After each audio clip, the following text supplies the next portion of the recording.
Yo, cool, way less. My crew, the best.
Make the place blow up.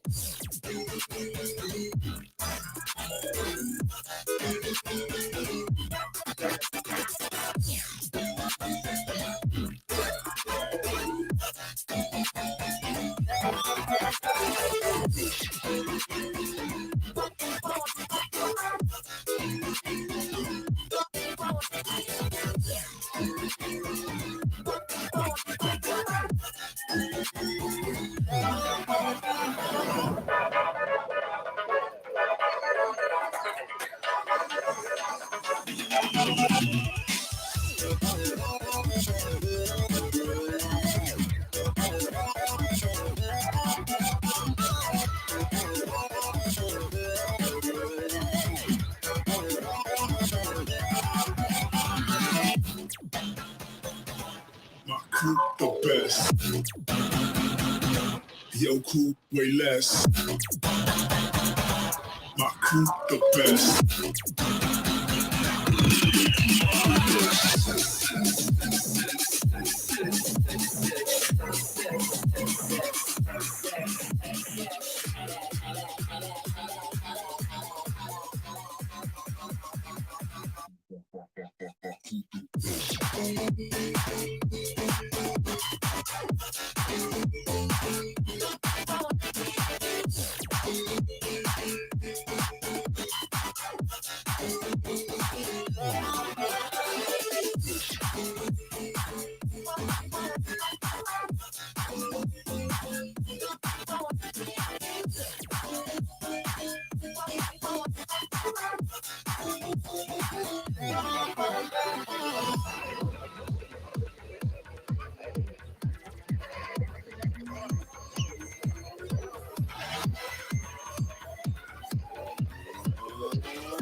It's so pretty, yet so bassy, yet so pretty still.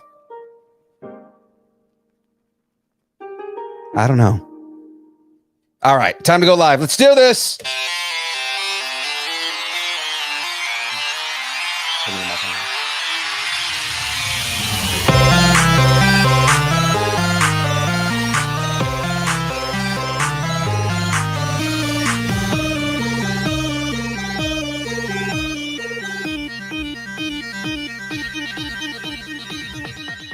Distance nerding.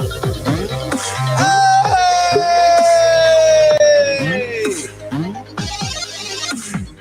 Well, ladies and gentlemen, it is that time. We've been waiting for this all week. I know I have. I'm always waiting for this all week. It is time for the build. Oh, I'm getting some bleed from Jackie's laptop.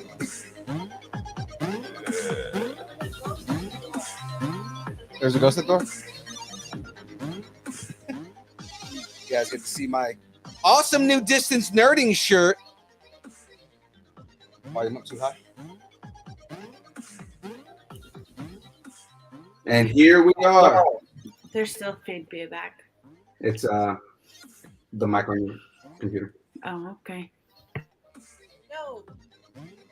Well, ladies and gentlemen, welcome to Distance Nerding. I am your boy, Young Phil.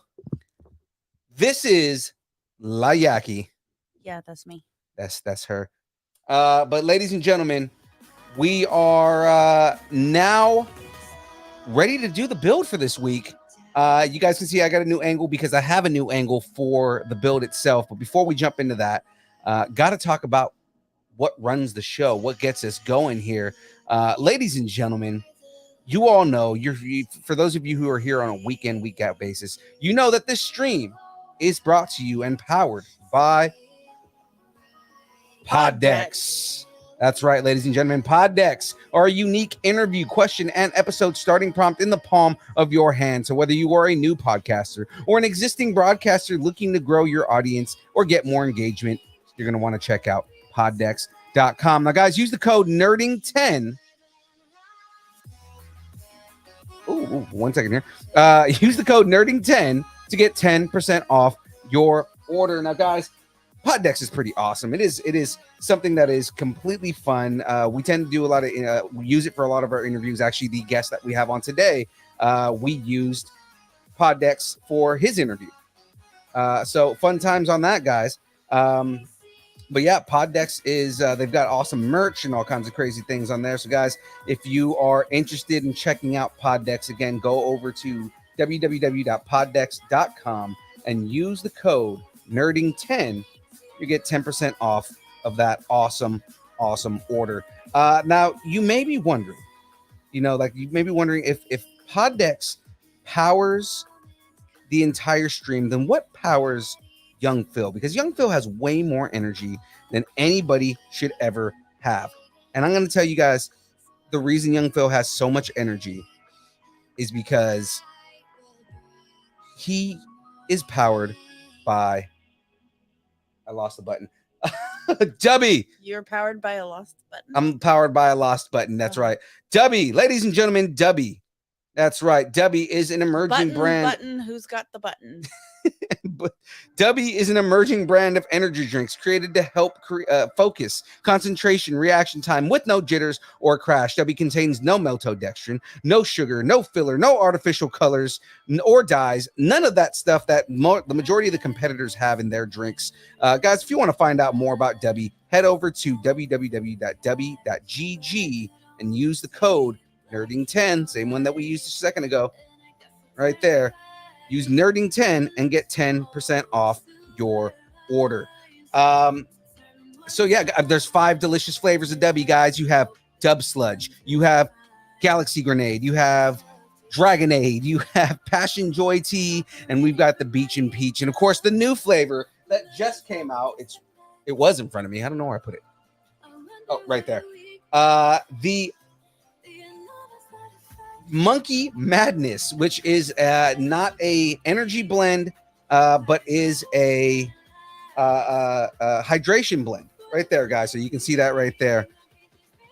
Monkey Madness, and this stuff is delicious. If you're not trying to get the energy blend in on your system, then you can use the hydration blend. It's like Gatorade, basically, for the most part, essentially, what that is, kind of thing. So we are going to be joined by another co-host here, a friend of the show from our sister show, Kyber Cave After Dark. It's a buddy of ours. He's a big horror fan, and I figured this would be a good person to bring on for the guest that we're going to have here. But before he comes in, because never mind, there he is. It is our boy, Graveyard. Hey, what's up? What up, Graveyard? How's it going, man? Hey, how's it going? It's good, man. I've got something for you, but I was really behind, so here it is. Better late than never. There we go. Okay. Do you have the link for KCAD CG? For Kyber Cave After Dark. Oh, okay. And guys, yeah, actually, we'll put that link in the on the bottom of the screen towards the end of the show here, but yeah, Graveyard, I hope you're excited here, man. We're bringing on a the way I'm going to describe him here, he is a self-proclaimed, but I would believe that he is the nerdiest geek in all of horror. Nice. Okay. This man is you can bring him to akin to somebody like a Svengali. You can bring him to a quinceañera? Is that what you said? Yeah, that's exactly what I said. Is you can That's bring what him I thought you you were could gonna definitely say. bring him to a quinceañera. Actually, he would actually work really, really well. Scare all those 15-year-old girls.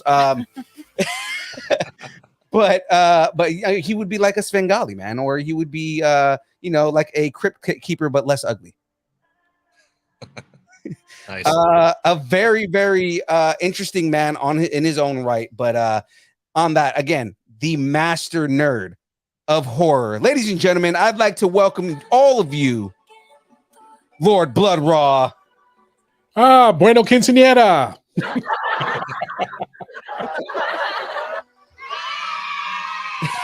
Thank you for having me.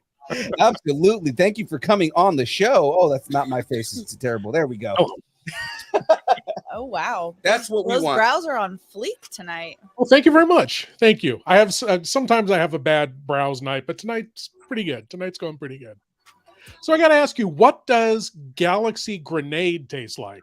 Oh What man, Galaxy flavor Grenade. could that possibly describe? You know what's crazy is Galaxy Grenade is probably one of the more popular flavors when we Is go to it really? cons and shows. Okay. And it's one of those flavors that a lot of people don't like. When they hear the flavor combination, they're like, "God, that does not sound good at all." And then you taste it, and it's like, "Okay, this is ridiculous." The way I've described it is, it's I call it Skittles having an orgasm in your mouth. It is a watermelon, guava, and lime flavor, All righty. and it's actually really good, man. Okay.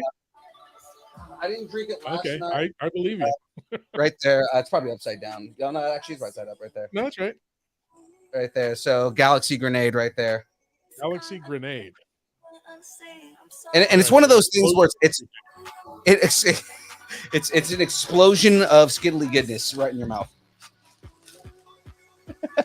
That's illegal in some states, but It definitely is illegal in some states. I'm pretty sure. We're looking into it. Yeah.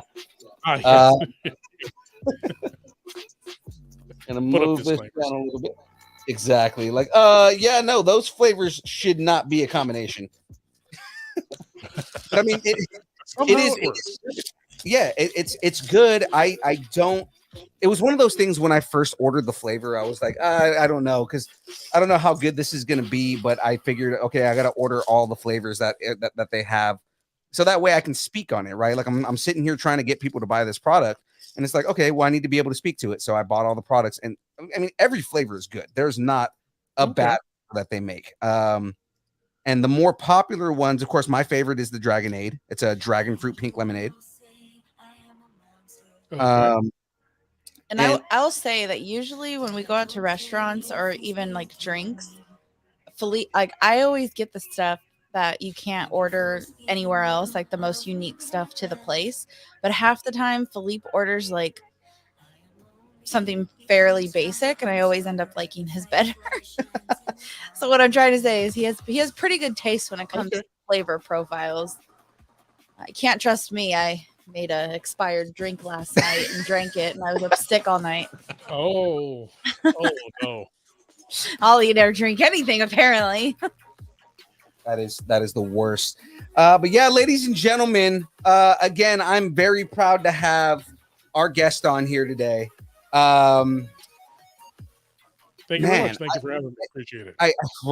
I have to kind of I got to start with this, man. You have a very unique look, right? As far as the look that you have. Before we even get into your career, because it is a captivating look. Like, it does draw the attention. It makes you kind of like, what is this guy all about? That's kind of the first time I saw you. That's exactly how I was. I was like, what is this dude all about? Thank you. And then when we interviewed you, I was like, this guy's awesome. Everything about him is cool. Thank you very much. Yeah, at the convention, that was great. We had a great time. Right. And I mean, technically that was my second time interviewing you. The first time was a couple years before with Hardly Heroes. That's right. Mm-hmm. So I had done the interview with Hardly Heroes with you, and that's why when I saw your name pop up on the event list, I got excited. And I told James, my regular co-host, I told him, I was like, dude, yeah, this guy, Lord Blood-Rah, we're gonna have so much fun with him. He's super cool. Oh, thank you very much. Yeah, I had a great time. So we already got Darren coming in hot in the chat. It has a couple of questions. It says, are you the host of Creature Features TV shows back in the 70s? No, not back in the 70s. I only started about 13 years ago. My show's called Lord Blood-Rah's Wrackin Theater. It's a Creature Features style show in that it's a horror host show. But there are, and by the way, we're in a golden age of horror hosts now.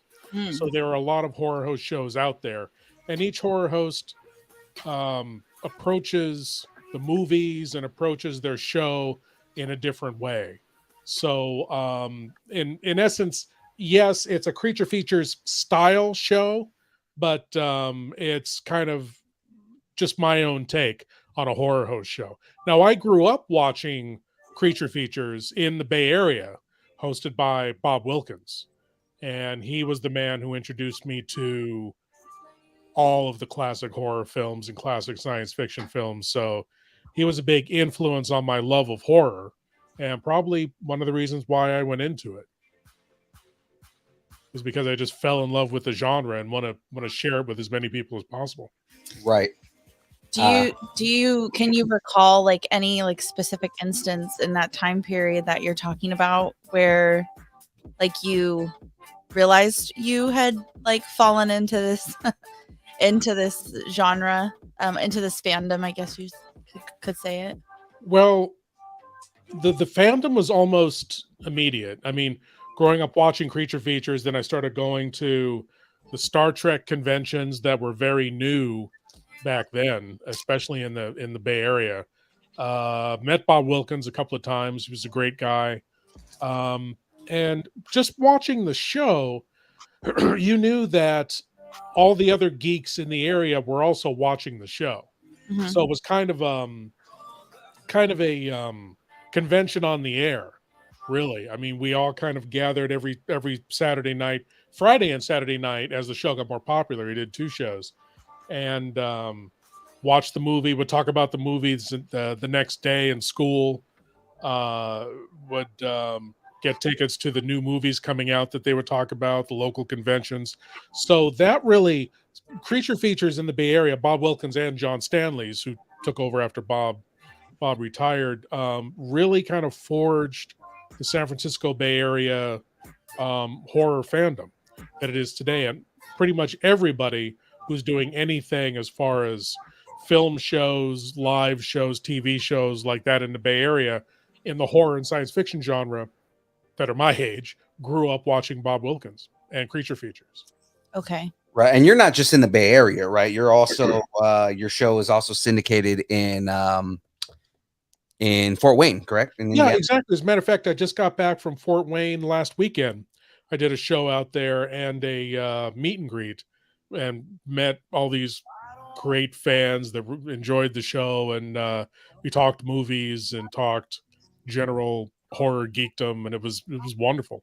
It was really great. I showed The Ghoul, Boris Karloff, 1933, Nice. which is a wonderful, wonderful film. Boris Karloff's only British horror film. And it was really fun. It was a great time. And I'm also on in Peoria, the Chicagoland area, all across the country on public access stations through Peg Media. According to Peg Media, I have no way of knowing if this is true or not, but my reach is like something like over 3 million homes. I don't know how many people are watching in that, but my reach supposedly through those stations is about 3 million homes. So, then I'm also on YouTube, and I'm working on making my YouTube channel something special. You can catch an episode of the Wrackin Theater every Friday. My podcast, the Wrackin Auditorium, where I host old horror and science fiction radio shows every Saturday. And I've got a new show that's premiering Halloween called The Unified Fear Theory. And these are video essays, really, on various aspects of horror. And the first one's coming out Halloween, premieres on Halloween Day. Perfect. I was going to ask you about that too, because I noticed that on your YouTube page, because your first episode is going to be on The Life Cycle of Movie Monsters. That's what I was going to say, something about movie monsters. Yeah. I was just looking at it. The Life Cycle of Movie Monsters. Yeah. Talking about like the life cycle of like the classic Universal monsters and the reboots with Hammer and then all that stuff. No, it's more about how we will a monster will become popular in a film generally because it resonates with us in some way, frightens us, fascinates us. And as the monster becomes more popular, ultimately, we find humor in the monster. Yep. I mean, all the Universal classics. And with Abbott and Costello, yes. All met Abbott and Costello, right? Yeah. I mentioned that Freddy Krueger, a child murderer, right? Some like 3-4 years afterwards, there's an album that's out called Do the Freddy, where he's rapping Yep. on this album. So, and he became a much more of a wisecracking, lethal Bugs Bunny kind of a character. So that seems to be the way we deal with, in general, things that frighten us. Is we're frightened by it, then we become fascinated with it because it frightened us, and then ultimately we find humor in it and laugh at it. Yeah. I was gonna say it's kind of like how in Harry Potter, you know, they the what is it, the boggart or something like that, where it's like it preys on your worst fears, but the only way to stop it is like to cast a spell and make it something funny. Sure. Yeah. That's perfect. Exactly. Yeah. Yeah, we discussed that on I think our second episode of our podcast that we do. They mostly pot out night. Mostly, we talked about like the origins of horror. So my co-host and I went back, read all the Poe stories, all the Lovecraft stories. Yes, and have watched all those movies that came from it. Briefly touched, I want to get back to is the Universal monsters. You know, I said I agree. They end up in comedy. That you end up with the Abbott Costello. Then you have the revival with the Hammer horror films. And then the 80s really made fun of the monsters again with like Monster Squad and stuff like that. Oh yeah. And before that, the Munsters. Right. Yeah. And then, you know, we got the revival late 90s with Brendan Fraser. We had, you know, with the Mummy there. You know, we had Hollow Man with Kevin Bacon. Yeah. And then, you know, they tried the Dark Universe, which failed many times. Yeah.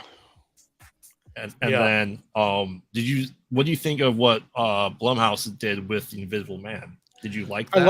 I loved it. I thought that was a really interesting, unique take on The Invisible Man. I thought that was very, very good. Yeah. Really enjoyed that. Technology aspect of it and everything like that. Yeah. Didn't we watch that? Yeah, we did. We did. Oh, James says to shout out my podcast once again. It's they mostly pod out at night, mostly. Yeah, we just featured and sponsored a movie up in Chicago October 1st. Nice. All right. Why did I do the robot? Yeah. Because I was trying to write down they mostly pod at night mostly so I can plug it later. I'm technologically inept. No, and then I realized you have my phone, so I was like, that'll do it. In the robot. Here you go. I was like, where's my phone? It's not even open. I need to write it down. So what's your favorite creature then of creature features? Oh, my favorite monster? Yeah. It changes from day to day. The usual answer to that is the Frankenstein monster, because there are so many facets to that character and that phenomenon. That story has to do with responsibility of science to society, of a parent to their child, of general social responsibility, the corruption of innocence. There's so many facets to that story, which is why, you know, it's been around over 100 years and we are still fascinated by Frankenstein. You know, I was gonna say the variations from what Mary Shelley wrote, like it hasn't changed that much, you know, in the years. Like there have been some changes that people have added to it, but for the most part, still the same core story. Yeah. Oh, essentially, yeah. It's human beings, or men essentially creating life, and there's that aspect of it too. Is men's kind of jealousy of the ability of women to create life. Right. You know, that's another aspect of it that you can recognize in Frankenstein. In that novel too, which is something that really wasn't touched on in the Universal film, was the monster's articulate. So the monster grows as a true articulate character, which is really fascinating to be able for the character to articulate, why am I here? Is this man that created me, is this my God? Is this all I will ever be? It's really an incredible story. I love it. And I love all the incarnations of it, you know, and it's especially kind of meaningful today with the advent of AI. Oh yeah, absolutely. That could end up to be, our modern Frankenstein's monster if we're not careful. I would consider like Jurassic Park retelling of that story of the creation of something like that science experiment gone wrong. It touches on it. Yeah, it really does touch on it. Right. Exactly. But again, back to responsibility of science. Right. Just because you can, should you? Right. Yeah. Yeah. Yeah. Yeah, So you like absolutely. the Frankenstein versus Godzilla in that universe? That would have been amazing. That would have been incredible. Actually, it was Frankenstein versus the space King monster.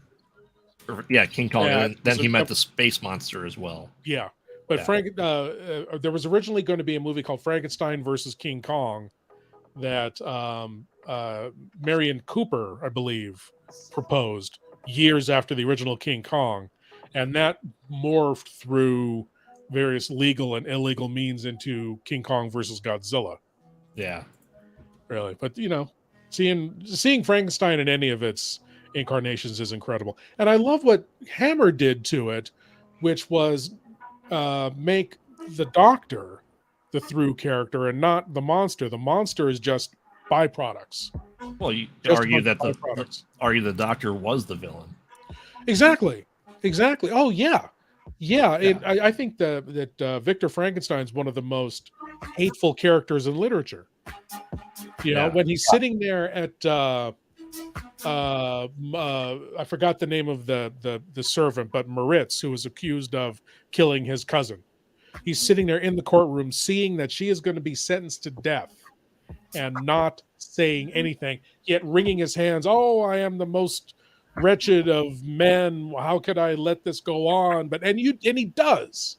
He doesn't have the guts to stand up and say, no, I know who did it, and it's my responsibility. And you can really grow to hate that character. Reading that novel especially, really grow to hate him.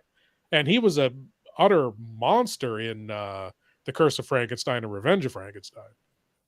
Peter Cushing, incredible performance. Oh yeah. Oh, Peter Cushing, man. Oh yeah. Yeah. Christopher Lee and Peter Cushing made Hammer horror what it was. Oh yeah. Really. Oh yeah. Yeah, without a doubt. Two amazing actors. Did you ever watch what was that show called? That was all with the classic creatures. Oh, I can't think of it. It's a TV show? It was a TV show, yeah. It was Josh Hartnett. It was there's a couple seasons of it. Can't think off the top of my head. Yes, Penny Dreadful. Penny What Dreadful. do you think? Yes, I thought that was great. They did. Monster was very articulate in there too. Yes, and they did the Universal monsters better than Universal has been able to. Yeah. Recently, I loved that. I wish that had gone on. Yeah. Yeah, because in the second season they started hinting at the Mummy and Dr. Jekyll and Mr. Hyde, and they had already brought in Dorian Gray into it. Yeah, the Bride of Frankenstein. Yeah, I loved it. I wish it was still going. That was kind of like the idea that Universal had, was to do something like that, but Yes. they didn't execute very well.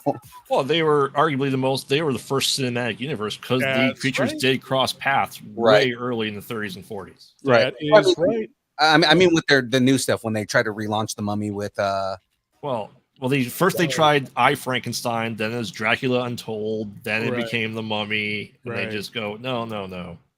I don't know if were they trying with the Wolfman with Benny the Bull, this Del Toro. The next thing on the slate was supposed to be the Bride of Frankenstein. Right. Yeah.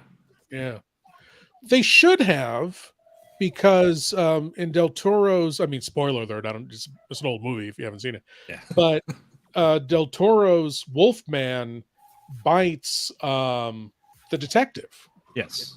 So he is now a werewolf. So it could have continued. And of course, it's nothing to bring back a dead werewolf, right? You just, a grave robber visits during the full moon, and he's it doesn't take much to bring back a monster. And I'm fine with any way they find to do it. So Yeah. that could have been an excellent launch of the cinematic universe, but they didn't do it. I think the problem was that they're with Dracula Untold and the Mummy is they were trying to make the monsters superheroes, and they're not. Because They're they're trying to do, yeah, they were trying to do the Marvel thing, and it's Yeah. what everybody's trying to do right now. It's like, oh, well, this is Marvel's, they're successful, so they should be successful with anything.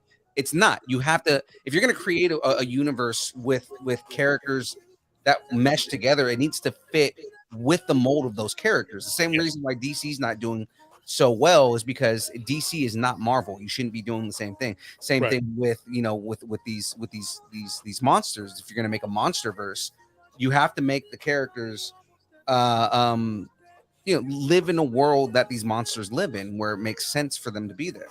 Mhm. Exactly. Yeah. And the Wolfman would have been a great launch because he would have been a very good through character Oh yeah. to meet everybody, because he's human most of the time dealing with this horrific transformation that he has to go through. And he could have met Frankenstein, Dracula, and the way he kind of did in all the films, in Abbott and Costello Meet Frankenstein, he is one of the heroes until he becomes the Wolfman. Right.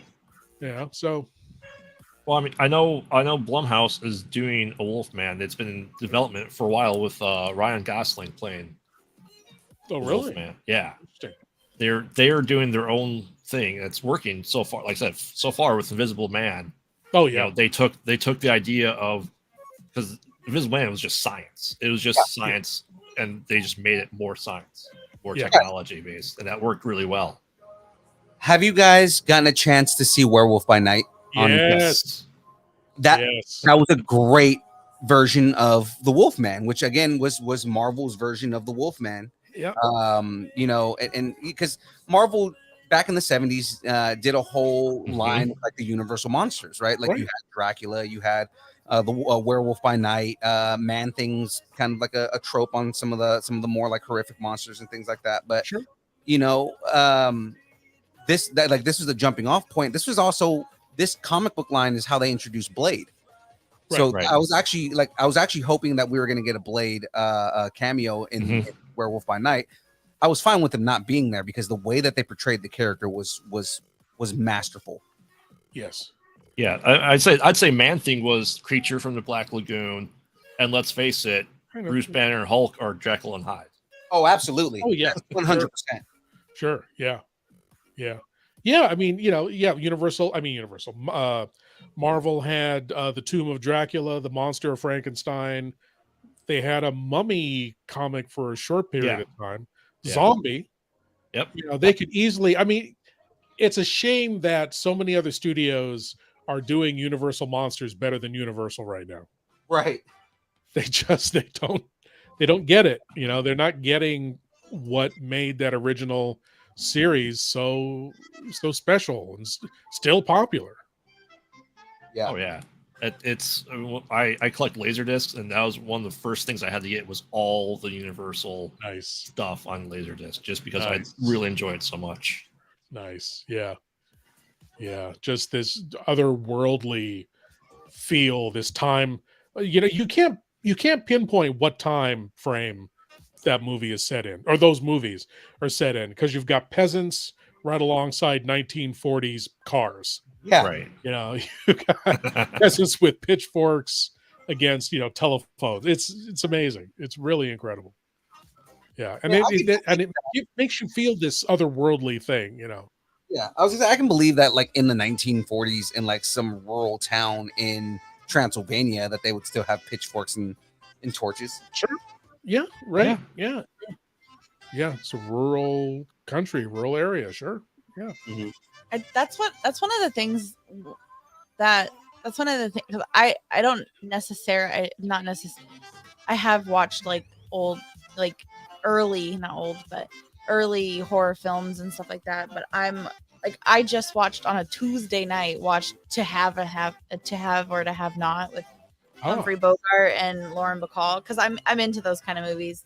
Mm-hmm. Into like older, like black and white early films. And I think that's one of the reasons I really like them is a lot of times you can watch them and you can pick things out. You what am I trying to say is there's a lot of things that were what am I trying to say, Philippe? It's like there's a lot of things that you can pick out in those movies that like kind of like sorry, I have a hard time explaining this. So like I have a friend who didn't even know they made movies in the 1940s. Oh, wow. Yes. So she's very much a millennial. Are you saying that it's so niche that it's just no, it's not that. No, she just doesn't realize that there's art forms that. Okay, so I hate to use this as an example, but Gone with the Wind, for instance, right? Yeah. And the only reason I hate to, I've watched it, I've read the book and all that kind of stuff. I know there's like controversy, but that's like the one that comes to my mind right now. There were people who were in what am I trying to say?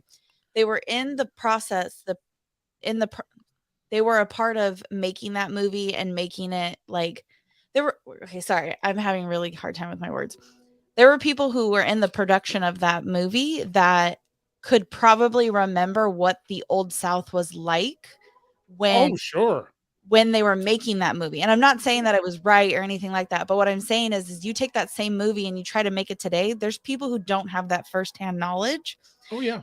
So watching movies from the 40s, there's a book, and we're getting away from horror actually no, because now I'm gonna say something about Alfred Hitchcock. There's a book Alfred Hitchcock book where it's 4 of his movies. One of them is The Birds, where it goes like scene by scene and it explains to you like how he shot the movie. And they back then they didn't have all this like that's right GI and all this stuff, so they literally like had to like come up with something that would look good on screen. And now we go back and we look at it and we're like, oh, that's obviously in a studio, or that's obviously like a whatever. But at the time, like that was such a nuance and new to people, and just to like see what they came up with to come. I don't know, I'm not doing that. Like the movie magic was new. Like you were actually creating magic in order to get these scenes. And stuff like pitchforks in Transylvania, like especially like movies in like the 20s and the 30s, like there were people that were probably remembered living in like rural like towns where they did that, so they had like firsthand knowledge of it. They still were. Yeah, they still were. I highly recommend anybody. I mean, a lot of people have seen 1933 King Kong, the original King Kong. You haven't really seen it until you've seen it on a big screen. Yeah. Because if you see that film on a big screen, there are so many things that you notice, little details that they put in that, and again, before CGI, before animatronics, this was stop motion animation. A puppet that you moved a fraction of an inch, took a picture, fraction of an inch, took a picture. That was how they got movement out of Kong, these dinosaurs. Absolutely stunning, absolutely amazing, especially, again, on a big screen. That creature comes to life. That King Kong is a full-fledged character excuse me, that by the end of the movie you care about. Yeah. When he dies at the end of that film, you care about him dying. Amazing work, really incredible work. Ray Harryhausen. Oh yeah. A few years on, Jason the Argonauts, all that. Jason and the Argonauts, all of those films that he did, where he created characters, out of these puppets that he made that were beautiful and detailed, but the movements and the characters and the attention to detail with each movement and how it built a character. This wasn't just a monster. This was a character that you felt you knew. Absolutely amazing. He did by himself what you watch the end of any modern special effects film, what those dozens and dozens and dozens of names that go by at the end of the movie all did together. Yeah, I mean, one man, Ray Harryhausen, did that years ago by himself. I was gonna say modern special effects wouldn't live today. They wouldn't exist if it wasn't for Ray Harryhausen. Because right. you look at Ray Harryhausen is the one who inspired almost the entire team at ILM when they were making the first Star Wars movie. You know, and like just going into not Return of the Jedi, Empire Strikes Back, and you start getting into some of the other Yes. movies that are out there. All that stuff, all that stop motion was inspired by Ray Harryhausen, and That's then right. take it to the next level. And then same thing in the late 80s, early 90s when CGI started becoming a thing. It was all inspired by how do we take it to the next level, you know, and even to the point where like Jurassic Park, which was our first full-on CGI character model in a movie, like they ended up still having to have those stop motion artists come and inform on how an animal that large would actually move. Yeah, Right. the stop motion people, it was going to be all stop motion and Right. you know, prosthetics and animatronics. And I don't know if you guys have seen the movies that made us. They talk about all that stuff, that you had the old school people doing it that way, and then they took those models and looked how they moved, then made the Raptors all CG based off the stop motion movements. Yeah, Right. Yeah. Yeah. And the combination of both practical and CGI is really the way to go, because there is a weight and a realism to practical that you don't often get in CGI, although CGI is so much better and is getting better all the time. But the combination of both of those things yeah. can really bring anything to life. You know, Guillermo del Toro's Yes. Hellboy. Yeah. Hellboy's a good Hellboy example of Pan's Labyrinth. Pan's Labyrinth. Yeah. Pan's Labyrinth, yes. Because Pan's Labyrinth, like there is a inherent level of shock and horror in the way those characters look in that movie, and a lot of that is because of those practical effects. Right, and a lot of that's down to Doug Jones too, who is, God, I love that. I think, the modern Lon Chaney Sr. He is Yeah. Oh, he's absolutely Man of a incredible. Thousand Faces. Absolutely. Oh yeah, definitely. Absolutely. He can bring all of these characters to full vibrant life behind this heavy makeup. In Discovery, whatever you think of Discovery, the character that he plays, Saru, is amazing. I mean, it's an incredible character under tons of makeup. You know, and you believe that is an alien. I love his walk. Yeah. That strange walk that he has and the mannerisms. And Doug Jones is just a master of this kind of thing. And Well, he brought to life the current, the modern version of the creature from the Black Lagoon. yes. In Shape of Water. Yeah. Water, Shape yeah. of Water. Yeah, that's right. You know, just him redoing that character was beautiful. Yes. Yeah. And then you've got come on, his name is escaping me. The new trilogy of Planet of the Apes. Oh Yeah. I know who you're talking about. He He was Gollum. He was was Gollum as well. Yeah. Venom, or the new Venom movie. yeah. Can't think of it, but his playing Caesar. Andy was- Serkis. Andy Andy Serkis. Serkis. I was Yeah. looking him up right now. Andy Serkis. Yes. Oh Yes. man, No makeup, totally digital makeup, which is an incredible new technology as well. But that performance, it's fantastic. yeah, his Just performance just brings so much to life because you Oh, yeah. realize that Yeah. every movement you're seeing on the screen is him moving. That's His right. facial expressions, That's right. everything is amazing. So that's kind of the ultimate marriage of practical and CGI, is a person essentially acting in a digital suit, Right, doing mocap. doing mocap. Yeah. Well, I mean, I think Vecna from Stranger Things, that was mostly practical effects with some CG enhancements. That's another good And example. that worked really well. That's the best way it goes. Take the practical as far as you can do it, and then CGI. The rest of it. Mad Max Fury Road. Oh yeah, Incredible. Most of it is practical with just some touches Yep. of CGI that just take it over the top. That's one of my favorite. Yeah. fairly Oh, that's recent why. movies.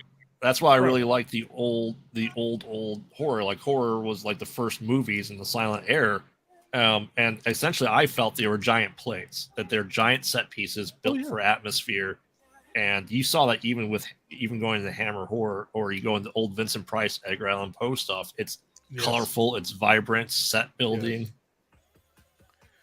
Oh yes, yeah, definitely atmospheric. Yes, love atmosphere is crucial. I feel in horror. Yes, yeah, I'll take creepy atmosphere over 1,000 jump scares. You know, being in a creepy dark room and a cat jumps out at you. No, that's cheating. That's cheating. Yeah, and I mean, that's the thing is that's what they're trying to do, is they're trying to use jump scares to do scary anything. And again, like, jump scares is all music if you really think about it. Like I've sat there and I've watched movies, and so for example, like I took Texas Chainsaw Massacre, right? Mm-hmm. And I took all of the audio out of it and watched it with no audio. Not scary at all. That's interesting. None of it is scary. Even the visuals on the screen, you can see without the audio, they look fake. Wow. Yeah.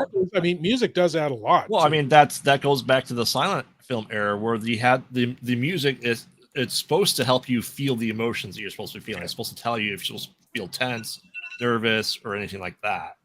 And I've said previously before one of the podcasts, like even the lack of sound, though, like A Quiet Place, it's really lack of sound. And then when you have sound, it's so jarring that it's a great way to do it. Oh, so, yeah. That's where it comes down to the type of filmmaking that is in there, right? Because like when we talk about like movies that are that use cheap tactics to scare people, you know, a lot of it is, you know, jump scares is 90% music with a little bit of something on the screen, right? Like if you have no audio on a jump scare, it's just a cat showing up on screen, and it's like there's no jump scare there. Yeah. Right. You know, the end of the Blair Witch Project. Yeah. That man standing in the corner is one of the most terrifying things, you know, that just stays with you. And he didn't jump out at you. He's just standing there silently in the corner. Did you guys watch the Mike Flanagan House of Haunting series on Netflix? The 2 seasons he did? I'm sorry, the what? The Haunting of Hill House and the Haunting of Bly Manor he did on Netflix? No, I didn't see that. There are so many ghosts and people hidden throughout the thing that they don't call out. They don't focus on, that you have to watch and try, like, you play Spot the Ghost. That's brilliant. Have any of you ever seen Ghost Watch from the BBC? No, I haven't seen This that. Maybe. This was, I'm going to get the year wrong. I want to say it was in the 90s. Is that where they interrupted the broadcasts for the? Oh, they didn't. It was supposed to be on Halloween night. Yeah, it was supposed to be a live broadcast from the Right. most haunted house in Britain. yeah, And it was obviously all a setup. right. But they played it real. Well, they played it as War of the Worlds. Exactly. They played it like War of the Worlds. Yeah, And it is exactly that too. Well, they'll show the bedroom, and there's obviously like a kind of a shadow in the curtain. And then they'll go away, and then they'll say, "Oh, we're getting a call from a viewer that says there was somebody standing in the curtains there. Can we go back to that?" Go back to nothing. You know. And yeah, so it's you watching it, you're like, well, wait a minute, there was something there, and then it all builds to this over the top horrific climax. Oh, now yeah. the legend is, I don't know if this is true, but the legend is that a teenager who was home alone watching that actually committed suicide. Oh, Because they were so frightened, and BBC got a lot of stick over that, and it never aired again on the BBC. But I was able to pick up a DVD. DVDs are available. Yeah. It might even be on YouTube at this point. It's probably on YouTube. Everything. Probably. But I Yeah. mean, you don't never know, because you always had, Haunting of Hill House original, people feigning ambulances, signing waivers on all that stuff. Oh yeah, Before yeah. seeing the movie, and then with the Terrifier 2, people, puking in the bathrooms and all that stuff. They're puking through that movie. But you don't really know how much is it of just lore and just the marketing scheme. Well, it's funny.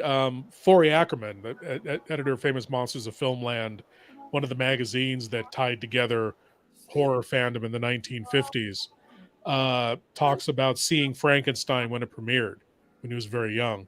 And he's watching it, and when the monster appears on the screen, a woman stands up, screams, and falls over, and they carry her out. She fainted. He stayed to see the second show, Second show, the same woman stands up, screams, and they carry her out. So it was obviously staged. Yeah. Obviously staged, yeah. Well, yeah. then you had the Tingler that was in theaters that had the vibrating seats. Yes. I hosted the Tingler a couple of months ago. Oh, did you? I host in Orinda, California, at the Orinda Theater. I host a monthly show called Chiller Diller Theater. Okay. And it's classic horror and science fiction. We did the Tingler in September. This last couple of weeks ago, we did Revenge of the Creature, the sequel to Creature from the Black Lagoon, and then coming up in November, we're doing Abbott and Costello Meet Frankenstein, and we're planning out the next year's schedule fairly soon. It's every third Saturday night of the month at the Orinda Theater, and it is just so fun. It's theater's got a full bar and snacks, and go and have a couple of drinks and watch a classic films. Very fun. I see. Yeah, unfortunately, I'm in the Chicagoland area. So since Chicagoland, it's more reason for you to watch Nerve-Wrackin' Theater. Yeah, like I said, we sponsored Texas Chainsaw Massacre at the Massacre at the Davis Theater in Chicago. And John Dugan was there. Nice. Really cool guy. Nice. That's cool. It was fantastic meeting him. I loved it. That is cool. I have still never seen that movie on a big screen. That was my first time seeing it on a big screen. Is it? That movie, yeah. It was the original The Howling, Texas Chainsaw, and then Child's Play 2. Oh, okay. Okay. So I hadn't seen any of those on the big screen before, so it was great. Like, especially The Howling. Howling is a big screen movie. Oh yeah. Yeah, it definitely is. That is so great. Yeah, I would love to see that on a big screen. And it's great to know that there are these live film events going on with horror films. Oh yeah. That's always great to see. Keeping the fandom alive and introducing these films to new people who may never have seen them. Benefit of mixing CGI with practical is getting the light right. Yeah. That's right. Bad lighting will take out. Yeah, absolutely. I mean, and I guess that is an advantage, like, because I mean, that is probably one of the biggest problems that we have is just lighting can suck sometimes. I only talk about I can see every episode of House of the Dragon. Well, like God, going back to like The Last Starfighter, one of the early CGI films, that's kind of painful to watch. Fun movie, but oh wow. I mean, there have been lobbies for people to remake that movie, but I think it's because that movie still is owned by its original IP owner, and he doesn't want to remake the film. Oh really? Really? How do you feel about remakes, though? It depends. I mean, there have been some great remakes and reboots. I think that the most recent 3 Planet of the Apes films, they're one of the best trilogies in science fiction. I think they did a fantastic job updating that and making it feel more realistic. I mean, I loved all the original Planet of the Apes films. Oh yeah, but I think these new ones were absolutely great. The Fly, if you want to talk about a fantastic remake, incredible remake, Well, because it's Cronenberg. Because it's Cronenberg, yeah, exactly. Talk about Cronenberg and the weirdness in his movies. I love it. Oh yeah. But I mean, so many remakes just crash and burn, and you can tell that they're just trying to deal with in the name of it.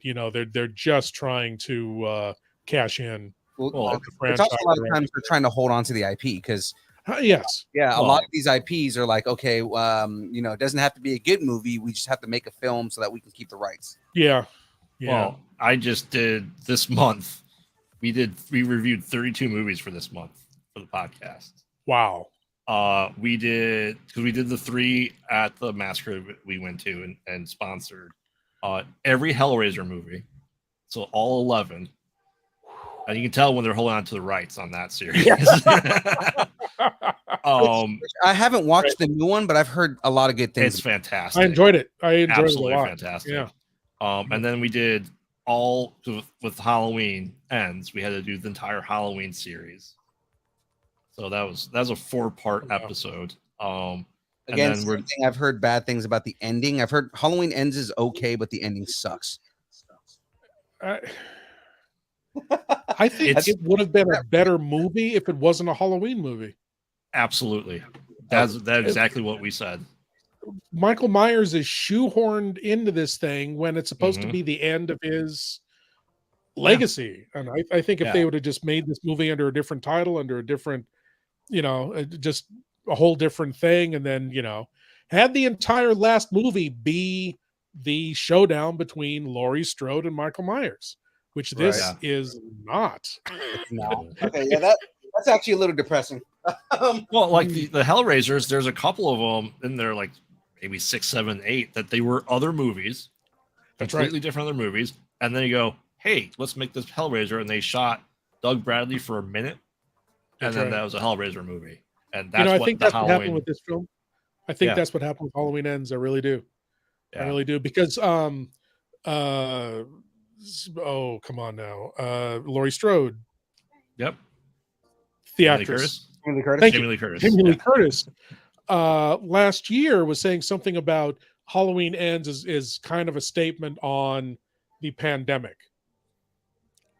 No, it isn't. Need that, man. So I think I think the original script was going to be some kind of statement on the pandemic. The producers said, nah, not the time, not a good idea. But there is the script floating around about, I'm not going to spoil it, but there's a script floating around that we could shoehorn Michael Myers into. Let's do that. Yeah. I honestly think, I really think that's what happened. Yeah. I mean, it's going to go down as the new Halloween 3 at this point. Yeah. The animosity that people have, because we always look at Halloween 3 as Halloween 3 anyways. Yeah. I loved Halloween 3. It's a movie. It's fantastic. If they would have made it anthology, I'd have been perfectly happy with that going forward. Yeah. That was the original idea of what Halloween was going to be, but then Michael Myers caught on. Yeah. Well, they go see Halloween 3, and it's like, oh, we need to see Michael Myers. Well, you should call it Halloween Season of the Witch, not Halloween 3. Yes, right. Yeah, absolutely. Yeah. Well, I remember when I saw it in the theaters, I knew Michael Myers wasn't going to be in it. I was just like, fine, great. Let's, another story set on Halloween. Which, I mean, it's probably going to anger a lot of people, but did we really need sequels to Halloween? Honestly, probably not. I mean, I felt that way about Saw. First Saw was great. Fantastic. The first Saw was fantastic. I saw it on TV after Saw 2 had come out and fell in love with it. I thought it was great. Then I was immediately angry that there was a Saw 2 because I thought, why? You didn't need it, right? Didn't need it. This was a perfect story, kind of almost like a Twilight Zone like shocker. Great. Don't need, tell us a different story, but this one's over. We don't need to continue these characters. We don't need to continue this. Now, we reported this week that I'm forgetting his last name, but Tobin is coming back to the series. Is he? Yeah, and it's like, okay, that's kind of one of the things we talked about on the show was, so if Tobin's coming back to the series, like, how does that work? Because he died of cancer. Doesn't mean you can't do prequels. They've already done that. Well, is it a prequel? And that's what we discussed. Like, is it a prequel, or is it like flashbacks, or is it like there's undiscovered video with a new trap that he made or something like that? Like, does it have to be the same timeline? I mean, they're old enough that they can just reboot it. Now we're jumping into multiverses, which is what everybody's trying to do right now, and it's like we don't need multiverses in this. No.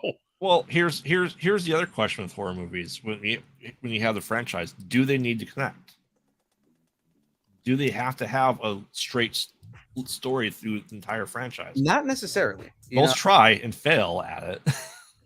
Yeah. You know, I don't think that you need to continue the storyline. You can just tell a story, and it's just not connected to anything else. Yeah. Because I'll agree. Friday the 13th was pretty good at not really connecting them. Yeah. Yeah. Just an anthology of films under a title that, there's nothing wrong with that. There's nothing wrong with that. But producers think that you need a set of characters to latch on to. And, to digress a minute, that was the original concept behind Star Trek Discovery, is that it was going to be Star Trek's answer to American Horror Story. Each season was going to be a separate story with different characters. And the producers said, yeah, okay, that's fine, but we need the same characters throughout. But why? Why? You don't. But if you look at, that's the way it's set up. The first season is the Klingon War. The second season is the attack of an AI. The third season, blah, blah, blah. But they kept these characters all the way through. You didn't need that. Just set up these different stories in the universe of Star Trek, and great. If the characters catch on, they do. If not, wait till next season. Well, how do you feel about American Horror Story as a show? The last season I started watching was Cult. Uh-huh.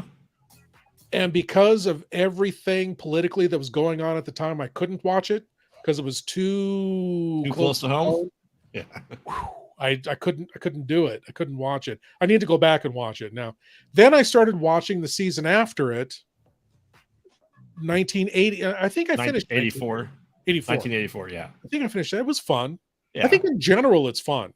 To my mind, they never topped Asylum. Because Asylum was like they threw everything at the wall, and even what didn't work was fun. Oh yeah, yeah. We'll have demons, aliens, and mutants. Frank. Right. What writer and who thought of that? You know what this season? You know what this horror story needs? And Frank. Do you watch their other show, American Horror Stories? No, not yet. Not yet. They've done 2 seasons, and it's almost Twilight Zone-esque because it's usually a single contained episode, and it's anthology per episode. Oh, that sounds great. Okay. Yeah. That sounds great. I need to check that out. Yeah, they're pretty good. Because I like the old Tales from the Crypt. And oh yeah, of course. That. Oh, Creep Show. Oh yes, very fun show. Yeah. And I heard rumor mill was that M. Night Shyamalan was doing Tales from the Crypt. He's going to bring it back. I don't know how I feel about that. I don't know how I feel about that because if he doesn't write it, it's fine. Yeah. I I have issues with M. Night Shyamalan just because he has the need to put a twist in everything. But in Tales from the Crypt, there is a twist to everything. But I mean, even if the twist doesn't make sense, he puts a twist in it, and it's like, are you saying that your bread falling with the jam side down isn't proof enough of the devil for you? Oh God! Can we not get into that movie at all? Like, fine. I'll go smell some flowers, and the trees will attack me. Believe that people can outrun the wind? Yeah. or the fact that he ruined one of my favorite franchises in film form. So I mean, Avatar. Oh. Really? Yeah, I will be right back. I just left my my next. I got to open the next bag, and it's on the other side of the room. So I got to go grab that. I never saw it. I never saw Avatar. I liked. It was really bad. There was you've seen it if you watch the Smurfs and the last Fern Gully and the Fern Gully. Okay, then I have to. Not that Avatar. The Avatar I'm talking about is the Last Airbender. Oh, I haven't watched that. Yeah. No, the Avatar with the blue folks is Pocahontas essentially. Yeah. I Pocahontas I've compared it to is Dances with Wolves. Oh sure. Oh yeah. Has anybody seen Guillermo del Toro's Cabinet of Curiosities? I watched the first 2 episodes. What'd you think? It is it could be, for being TVMA, it could be more horror, I think. It's just like, to me, it feels like a modern Tales from the Crypt. Oh yeah, that's exactly what it is. Yeah, Yeah. yeah. I thought it was fun. I enjoyed both of them. I thought it was pretty cool. Yeah. I'm looking forward to his take on The Outsider. H.P. Lovecraft's The Outsider. Yeah. Yeah. That'll be great. Yeah. And I think he's doing Pickman's Model too. H.P. I think Lovecraft. so. I believe so. I think that's one of the stories that they said they were doing. And I think he's releasing an episode a day. Yeah. Up until Halloween, right? Was it? I thought it was 2 a day. Oh, okay. Because I thought we had episodes 1 and 2 one day, and then 3 and 4 were the next. I could be wrong. Okay. Yeah, I saw 1 and 2. So so the other two. I think I'm pretty sure 3 and 4 are out right now. Interesting. Okay. Yeah, I haven't started watching it. I'm behind on a lot of shows right now that I need to go and watch. So kind of like in the same horror realm, but a little bit different. Did you guys watch Sandman? Yes. Okay, now what did you guys think of that? Did you guys read the book ahead of time, and what did you guys think of that? I did read the book. Okay. Very different from the book, but I enjoyed it as a cinematic take on Sandman. I thought it was very well done. I really enjoyed it. There were a lot of things from the book that they did that I didn't think they were going to do. Like, I didn't think they were going to do the serial killer convention thing. Great. I really did not think they were going to do the diner scene. When I saw the diner scene starting, I was like, they're not doing this. They're not doing this. This was a terrible scene in the book. Terrible by the grade of, like, it's violent and gory and just messed up. And they did everything. I honestly think I like the cinematic version better than I like the book version. It's very good. Very good. I was so happy to see the two from House of Mystery in it. It was like, oh, fantastic. That is so great. I can't remember the name of the characters now, but I'm old, so I can't remember the name of the characters, but I was just, but as soon as I recognized them, I thought, oh, excellent. There would be a great anthology series, The House of Mystery, if DC wanted to attack a horror anthology show. Right. Well, I'm hoping with Werewolf by Night and Blade that we get more horror. Well, they were saying that they're hinging an entire horror series on how well those two franchises go, because they want to do an entire horror thing. Okay. But they said that they want to see how well. Well, first was Doctor Strange. They wanted to see how well that did, which I didn't feel like that was that horror, as much as they touted it to be like the first horror film in Marvel. Well, if you can see where Sam Raimi was able to touch it. I could say when Sam Raimi touched it and he would hit horror, it was Sam Raimi. Everything written about it was Sam Raimi. 100%. Right. I mean, like there were definitely touches in there, but I didn't feel like it was like a full on horror movie. No, not even close. But Werewolf by Night, I felt had a lot of those beats. It had a lot of those, the suspense and especially when he becomes the werewolf, like, the monster aspects of it that like kind of made it that horror film.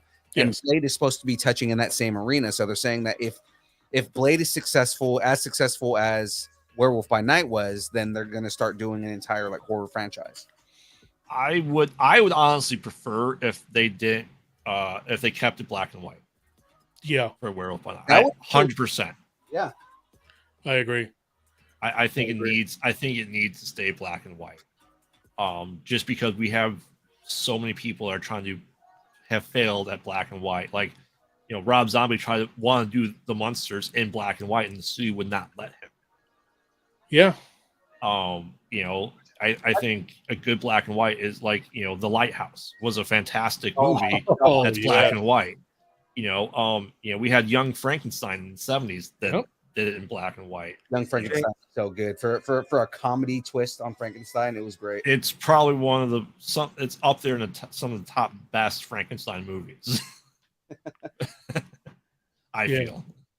Oh, it looks like somebody asked me a question. James Navarro asked, is this time of year your busy season? Yes, absolutely it is. Yeah, definitely. I did a local live show last week. Flew to Fort Wayne over the weekend. Did a live show.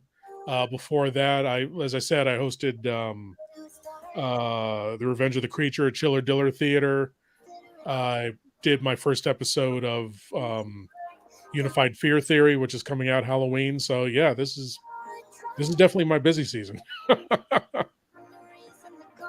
Yeah, next time you come out this way, I'll have to check you out. You go back to the Chicago, Indiana area. Yeah, as close as I get to Chicago's like Peoria. Oh, I did a live show in Peoria in June.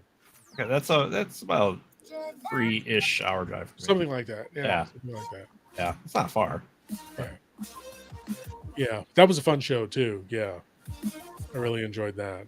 I love doing live shows and meeting people who are as into these films as I am. Yeah. Right. I mean, good. I was saying, how do you pick out what movies you're gonna play and do? Oh, well, good question. Good question. If it's live, it depends on the circumstance. Like I'll suggest to a theater if they're willing to license a film. I'll suggest a film. They'll say yes or no, get that license or not. If I'm bringing a film, it's generally a public domain film, and I'll try to go with films that I know work with a live audience. And it depends on the area too. Like a surefire one is Night of the Living Dead. Oh yeah, because shockingly enough, not everyone has seen that movie. I'll host it, and sometimes I'll make a point of asking how many people have seen Night of the Living Dead before. Sometimes I'll get like up to just over half have never seen it before. Wow. And I love that because whether you've seen it before or not, by the end of the movie, the audience is devastated. Oh yeah, the audience is just sitting there agog at that film. That film has not lost one bit of its power to shock and affect an audience. Definitely. Yeah. Most people don't realize they've seen parts of it because it's public domain, so it's always in horror movies when they're watching movies, other horror movies. Yeah, right. Or they've seen multiple ripoffs of it.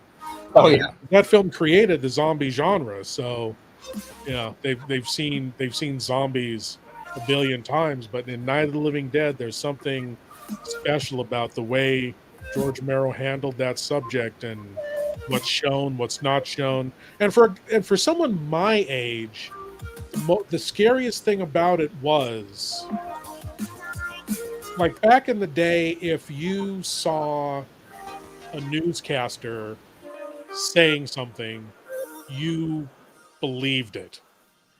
And the scene where they get the television and they're watching news coverage and interviews of like the general and the scientists talking about what's going on, it just gave that extra layer of realism to these horrific events that was startling and extremely effective. Right. The days of Walter Cronkite when he was the only one on TV. Right. Yeah. Mm-hmm. Yeah. Essentially. Right. Yeah. All right. Who at Kyber Cave hasn't seen it all the way through? Wait, what? So on Kyber Cave, so they haven't seen this all the way through. Oh, I know who that is. I know exactly. Is it who I think it is? It is the patron and leader of the Kyber Cave. Van hasn't seen what all the way through. Van hasn't seen it. Van is the owner and proprietor of Kyber Cave. They're a lightsaber building. He's one Arc. Yeah. Yeah. Oh yeah, I War of the Worlds worked on the radio. Yes, absolutely. Yes, absolutely. Oh yeah, it scared the hell out of people. In the mid '80s, there was a TV movie called not Do Not Adjust Your Set, but Please Stand By. I think it was called Please Stand By, about multiple meteor strikes coming. That was really amazing and scared the hell out of a lot of people. There were two of them. There was that one about meteors coming to destroy the Earth that was set up like a newscast kind of a thing. Then there was another one about a nuclear bomb in New York Harbor. I can't remember what that one was called. And again, the station got, even though going coming back out of commercials. This is a dramatic presentation. The station got calls. Right. Oh my God, what do we do? What do we do about the nuclear fallout? And legend has it that when Gilligan's Island was on TV, the Navy would get calls saying, "Why don't you rescue those poor people from that island?" Oh God. I believe it. I believe it too. I believe it. With how people are, I 100% believe that was a thing and that happened. Yeah. I mean, it used to be if you saw it on TV, you believed it. Now you see it on the internet and you believe it, right? So, I mean, think about it. There was a certain thing that was said on TV, and immediately after that, Poison Control got calls from people saying, "Should I ingest bleach?" So I mean, like, yes, people will do whatever they see on TV. Social media. Yeah. Tide Pods, right? Yeah. Tide Pods. Oh my God, that's another one right there. They're so delicious. What are you talking about? my favorite Tide Pods are the Febreze flavored ones. Those are the best. It's like fruit punch.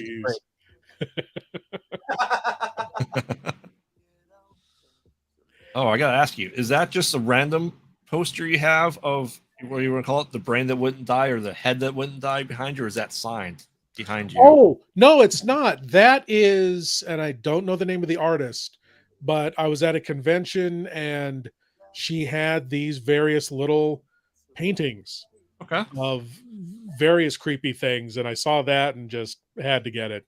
That's just such an iconic image, right? Oh, absolutely. It's absolutely iconic. Yeah. Absolutely. Especially the Mystery Science Theater 3000 episode. Yes. Yeah.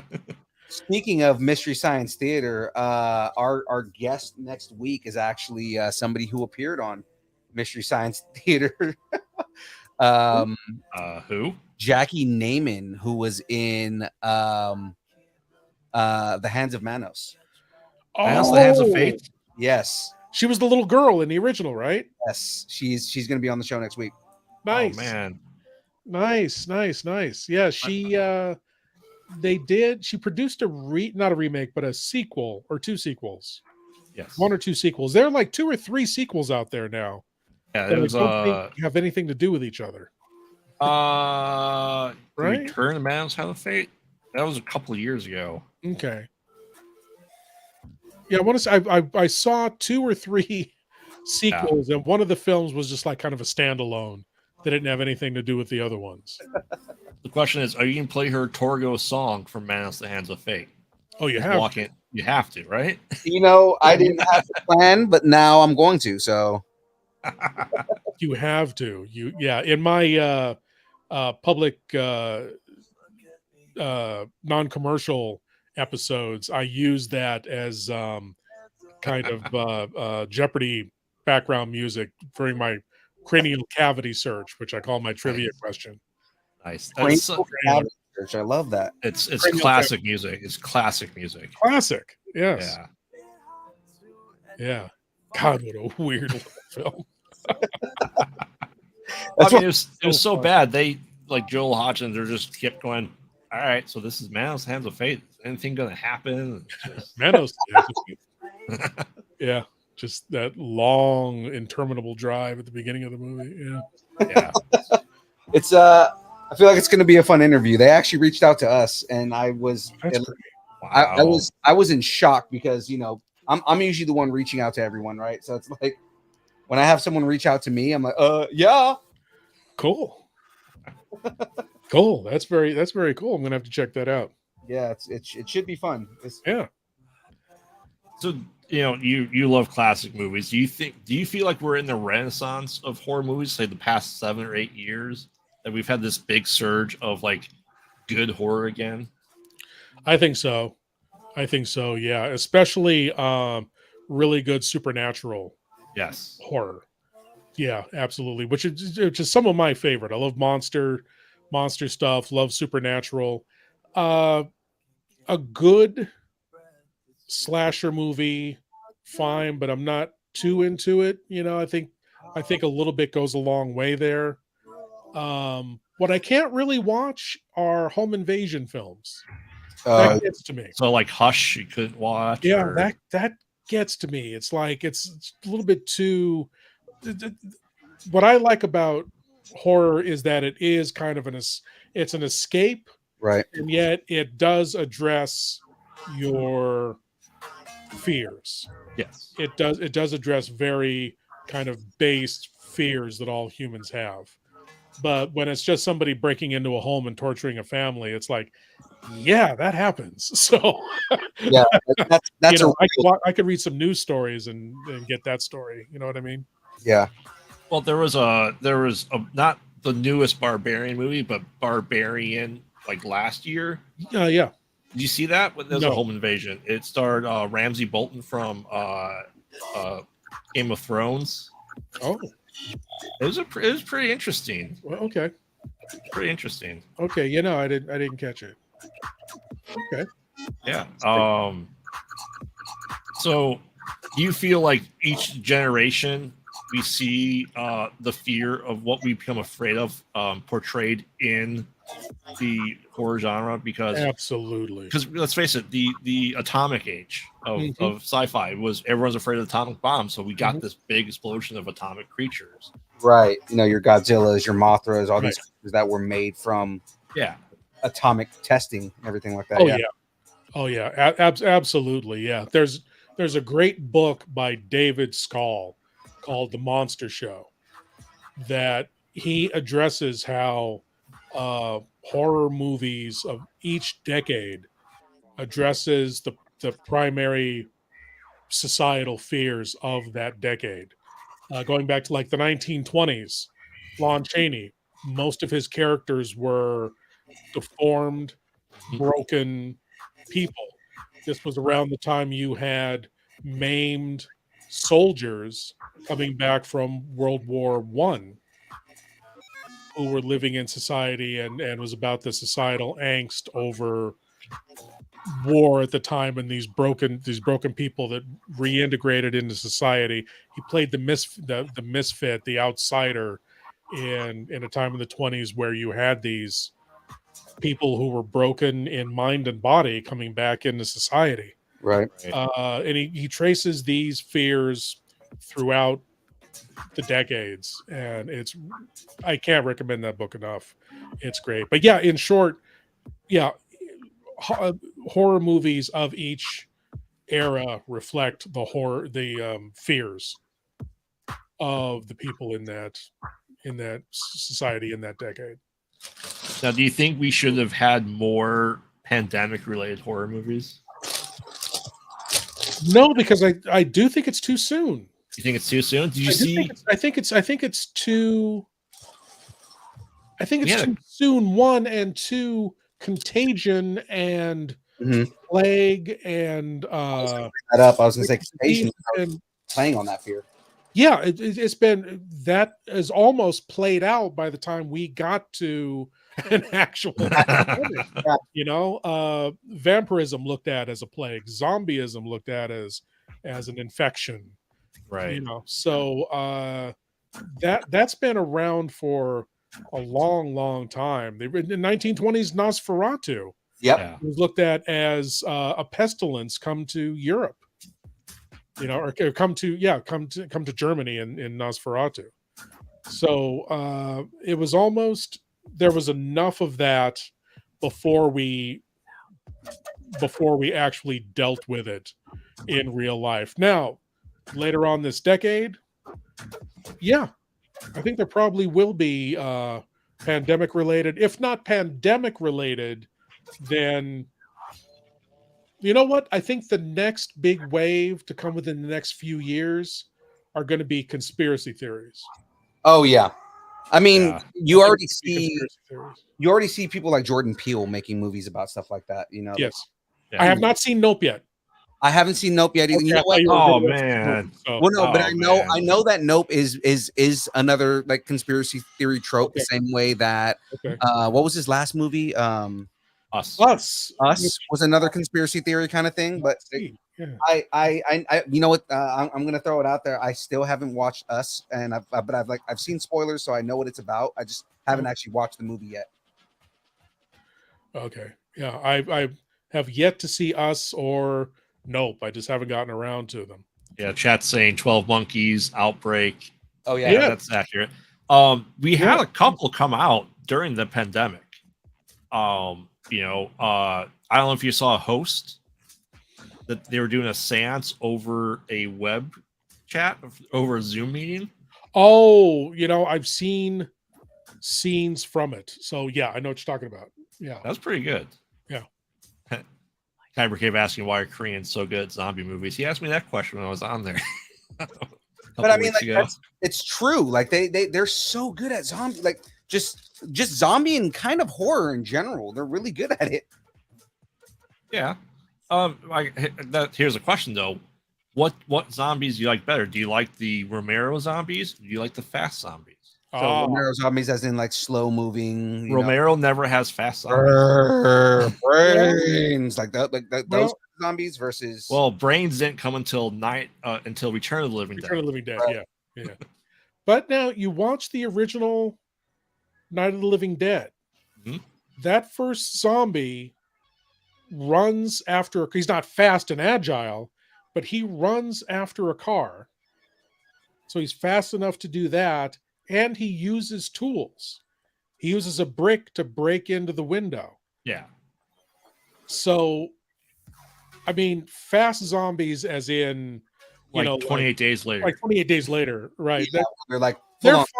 After you. It's fun, but the more shambling Romero-esque zombies to me are more representational of what is really frightening about zombies is death itself coming to consume you, right? In the guise of the dead, which can be a loved one, your wife, husband, father, mother, right? Death as an entity slowly and inexorably coming towards you to devour you. That is, I think, where the potency of the zombie films comes from. But it's also pretty terrifying to have a fast undead maniac coming at you too. Yeah.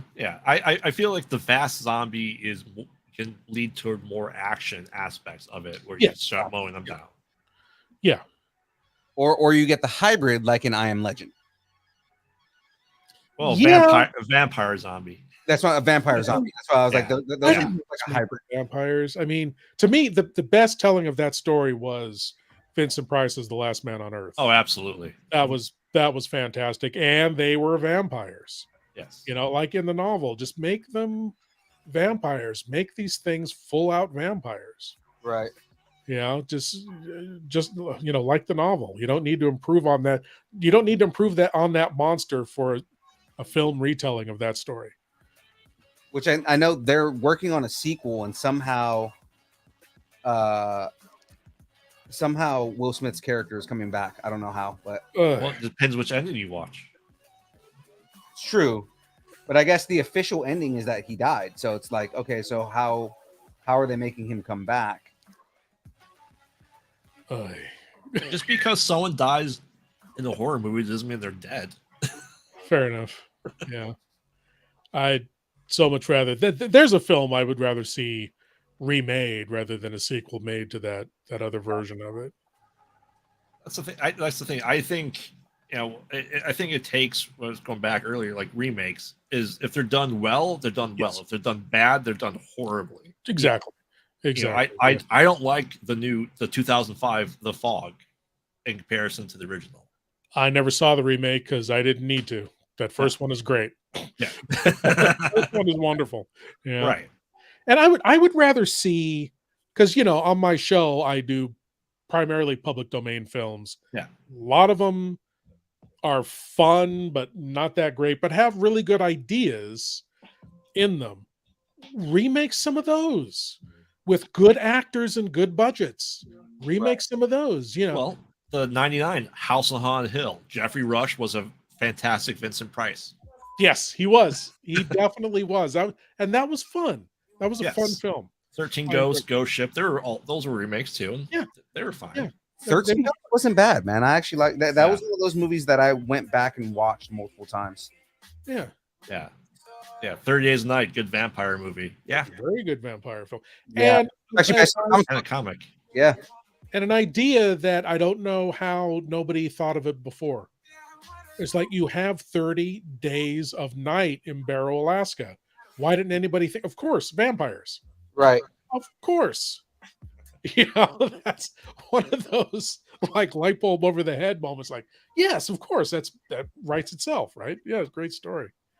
I wish they had gone a little bit more in depth, like the comic did Yeah. in the movie, like having the old hierarchy of vampires come from Transylvania to say, "Hey, cool it, you're getting too wild here." I would have liked to have seen that. I mean, they always cut things for because it doesn't fit their narrative or the budget. Yeah, the budget would be another thing. Yeah. Well, like I said, I do public domain films. There's one called The Dungeon of Harrow. Every actor in it is absolutely wooden. It's over the top, crazy, but it's got a really good gothic story at its core. A guy is shipwrecked on this island with this madman who has this phobia of pirates. He thinks everyone is a pirate. Who's got his wife locked away, who's a leper. And he's he is absolutely going insane himself. Like he's deteriorating. And it could have been a Corman movie. Roger Corman. Yeah. Yeah. Yeah. So I'd much rather see, take one of these old films that they just didn't have the budget or the talent to make well and do that. And to add a caveat to that, don't take an old movie that wasn't a horror movie and add horror aspects to it that don't make sense, like Fantasy Island. Or the Banana Splits. Oh, the Banana Splits was fantastic. Was it? I didn't see it. It was so bad, but it was so cheesy. Okay. It was so good. Like it's like what people wanted the Five Nights at Freddy to be, but I mean, it was also Nicolas Cage's one that he just did, Willy's Wonderland. Oh yeah. Oh yeah. Are you guys going to? Are you guys all in? We started with that. Are you guys all in on the Winnie the Pooh horror movie that's coming out? Blood and Honey, absolutely. I might check it out. So what is the premise? Is it actually a bear? They're wearing, from the previews, it looks like they're wearing a pig mask and a Winnie the Pooh mask. Oh, it's not a pig mask. So the premise of it is because the whole thing is because Winnie the Pooh, like the actual Pooh stories, hit public domain. So the idea is that after Christopher Robin left the 100-Acre Wood, he never comes back. They end up having trouble like fending for themselves and whatnot. And essentially Pooh, I think it was Pooh and someone else and one of the other characters. Piglet. Eeyore? I thought Piglet was in it.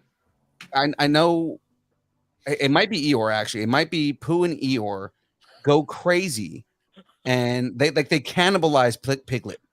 Okay. Like that, I know that's one of the things that's in this, but basically they go nuts and they go on like a cannibalistic horror killing spree. So it is an actual talking bear, then. Yes, it is. It's not someone in a suit. It's a talking bear. It's supposed to be a talking bear. It is literally supposed to be Winnie the Pooh, goes crazy and kills everybody. I'll watch that. Well, that's the thing. Like when I'm watching horror movies, I asked when we're watching with the wife, I'm like, what do we watch? Do you want to watch a serious horror movie? Or do you want just the best cheesy horror movie we could possibly find? And you have to appreciate the cheesy horror movies that exist to appreciate the good ones. Yes. Yeah. And Disney's are often very good. Yeah. I was gonna say, Disney's not happy at all that this movie is coming out, but they can't do anything because they never actually secured the rights. So that kind of goes into what Kyber Cave asks: is why have zombies of all monsters become the most popular? It's because Romero doesn't have the rights to zombies. Right. Yeah. That's absolutely right. there was a horrible screw up, and when that movie was released, it was public domain on day one. Oh, And wow. as a horror host, thank God, because that, I mean, if it wasn't, I think that movie would still be popular, but it wouldn't have been shown everywhere Yeah. the way it would, the way it's been shown and entered into the culture the way it has. I don't believe. Yeah. Because he trademarked the original title, but then they had to change it. He forgot the trademark. Right. Yeah. It was Yeah, originally yeah. Night of the Flesh Eaters. Yes. And then right before release was like, let's change it to Night of the Living Dead. When they changed the title card, they forgot to put the little C in Yep. it. So it was The public copyright, domain as soon as right. it came out. That, Oh, you got another question there. Do you think Marvel could ever do a proper horror movie? Yes, they proved. Oh, Werewolf by Night. Yeah, they proved it with Werewolf by Night.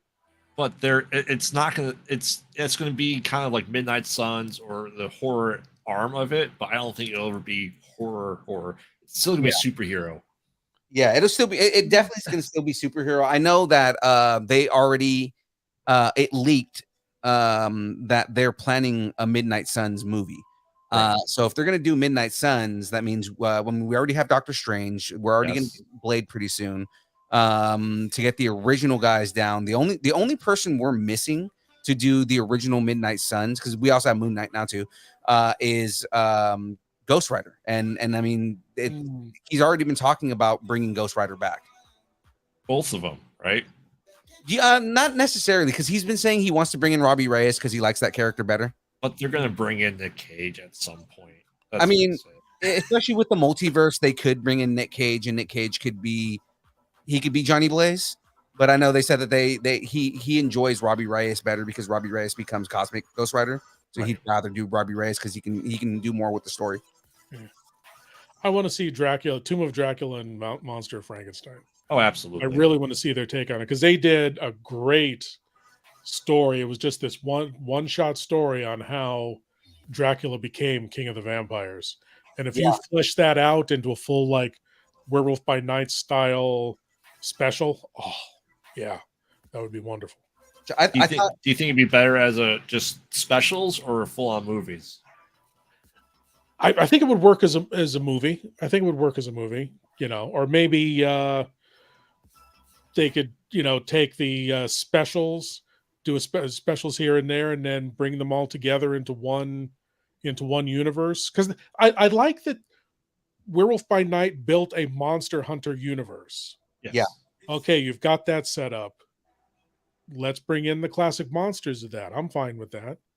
And that's what I was going to mention is I like that they brought in the Monster Hunters. Yeah. And they basically established that these Monster Hunters are here, and there's more than just Werewolf by Night. There's an entire community of monsters that they chase.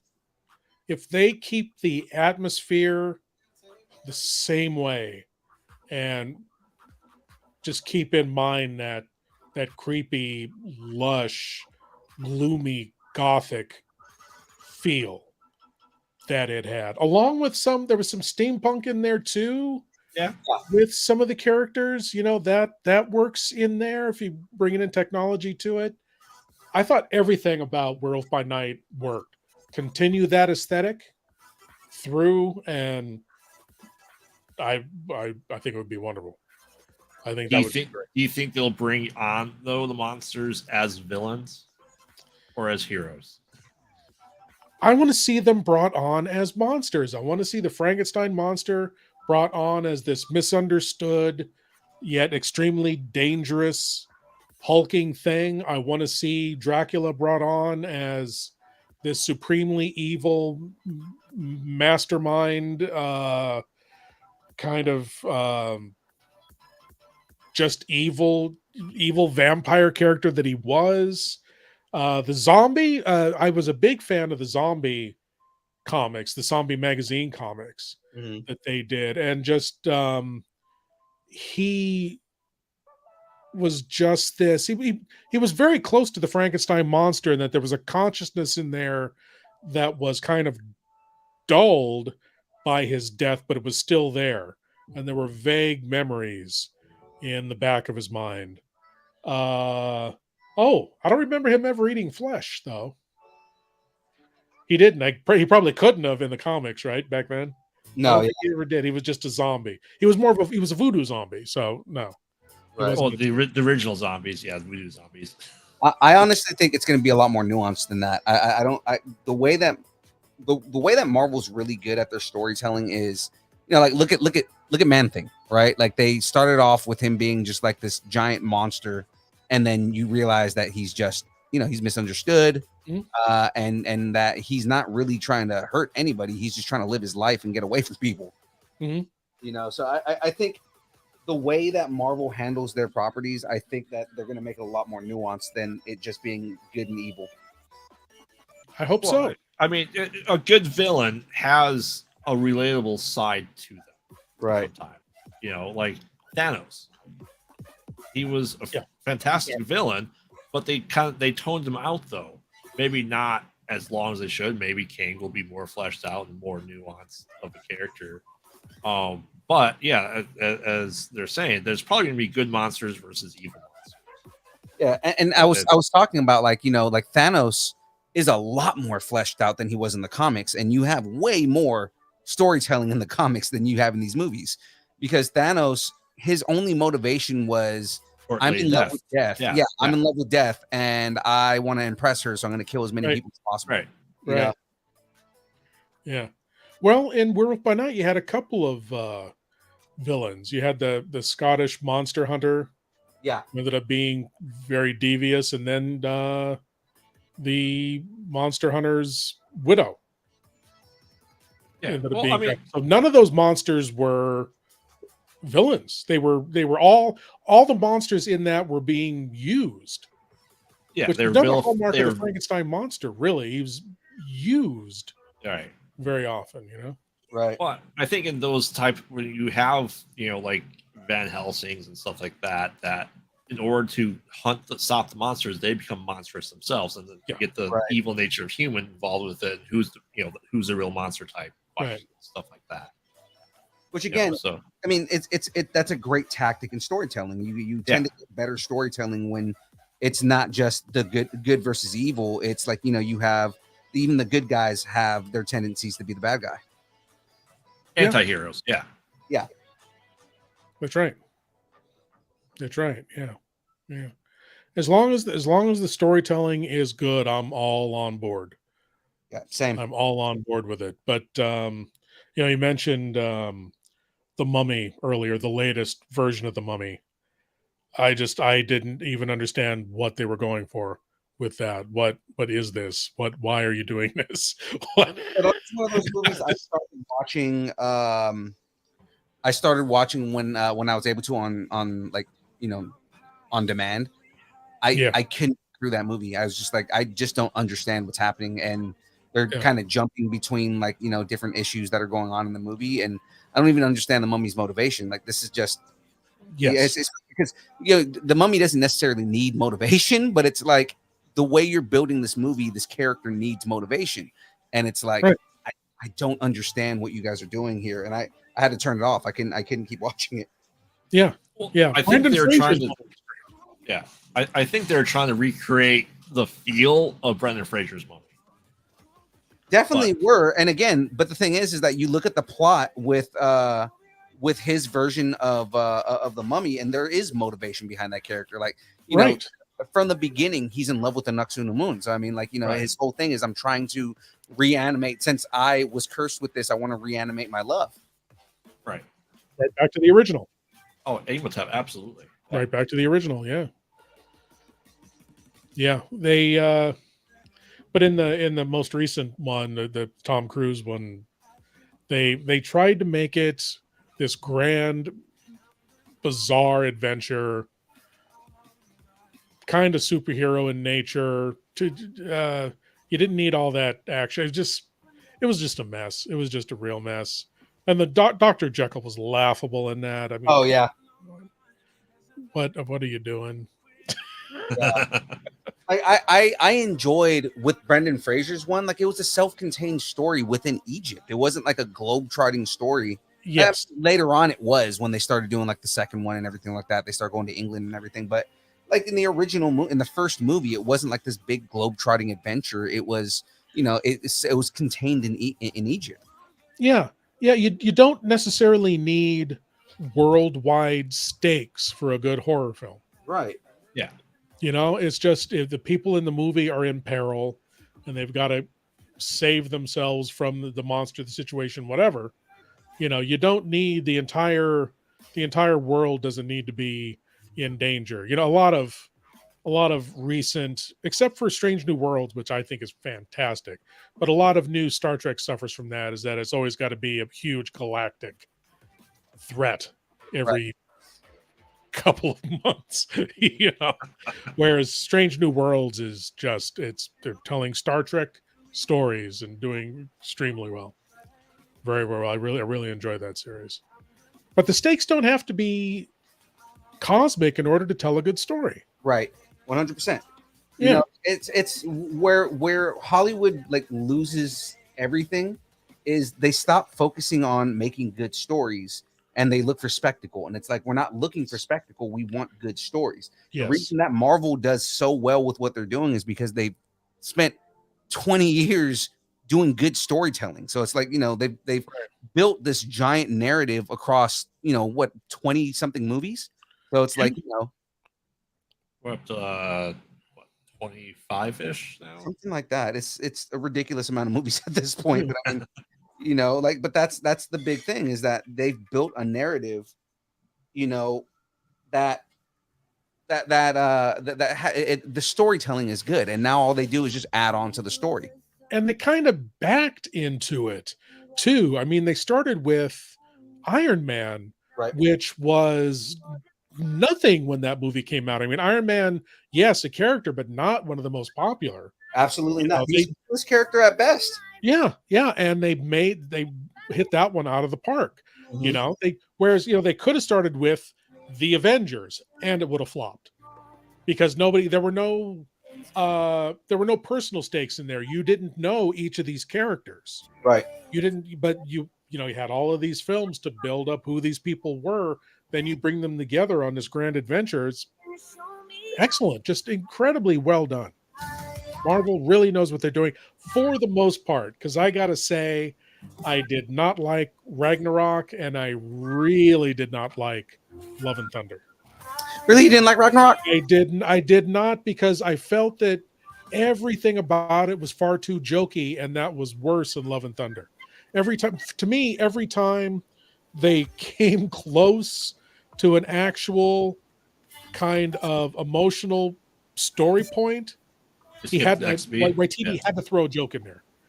There had to be a joke, and it had to be funny.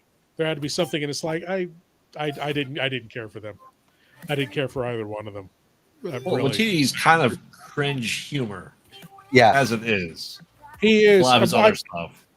I love What We Do in the Shadows. Oh yes. Both the movie and the series is fantastic. Not Roger Rabbit. Jojo Rabbit. Yes. Oh, so good. Incredible film. Yeah. Amazing. But see, a lot of emotion in that story, but he didn't let jokes get in the way of it. He let those moments play out, and then he went on to something humorous, or there was a light bit of humor to alleviate the moment and to lighten up the moment. Whereas in especially Love and Thunder, it was like, something's going on, joke. I have cancer, joke. It's so strange to me, And where Ragnarok really lost me, and where I really thought they could have explored the Hulk's character, the Banner's character, Mhm. a lot more, was when Banner was afraid to become the Hulk because he did not want to lose himself in the Hulk. Right. He's And telling for this. That's why what happened in Infinity War happened. Like why he couldn't transform and everything like that. That's right. That's right. They put more into that in the next movie, but Ragnarok. I mean, they went full Jack Kirby in that. Like the whole thing was that it really was like an homage to Jack Kirby. Oh, visually, yes. Oh, yeah. Yeah. And visually, I liked Love and Thunder. Visually, it was great. I just thought the story, I thought it was too jokey. But there were great moments. I liked the Hall of Gods. I thought that was brilliant. Yeah. I liked Zeus. Zeus was a great character. Oh, I yeah. like the way he was done. I thought I, that was. I love the way when you hear the interview with him, because you know that was like a surprise for everybody, because everybody thought he was going to do a serious take on Zeus, and and when he did the interview talking about the ideas he came up with that character, he was like, no, I wanted to do a caricature of everything that I've ever done. Everybody was expecting me to go into this movie and essentially be Gladiator. And he was like, no, I wanted to use a silly accent. I wanted to, or not silly accent. He said, he's like, I wanted to do like an overly done Greek accent. I wanted to say stupid things and just make the character so over the top that nobody would see it coming. And it was essentially just a joke on the tropes of the characters that I played in the past. I enjoyed that. I thought that was great. I thought that was really good. Yeah. But in Ragnarok, again, when Banner is afraid to become the Hulk, Thor just kind of, oh, come on, just kind of tries to joke him into it. Whereas Banner's like, no, I am afraid of losing myself. Yeah. In this other being. That's not a time for a joke. That could have been a very good character building moment for the both of them. Again, I like Taika Waititi, everything else he's done, but I think when it comes to Marvel, he's just a little too jokey for me. And when it comes to Marvel, but one of the good things about that is Chris Hemsworth has proven he is a very funny actor. Oh yes, he can do comedy. He can do a comedy extremely well. Yeah, absolutely can. Yeah, he's very funny, but he's been getting a lot more comedy roles now because of like, that kind of stuff. Good. So, which great for him because he doesn't want to be saddled with Shakespearean Thor bound heroes in his career, right? So yeah. So on the Marvel thing, with Waititi doing what he did with the cosmic side, and we had James Gunn doing the cosmic side. Now he's going over, obviously to DC and stuff like that. If Marvel does horror, who do you want to see in charge of that? Ooh, wow. Oh.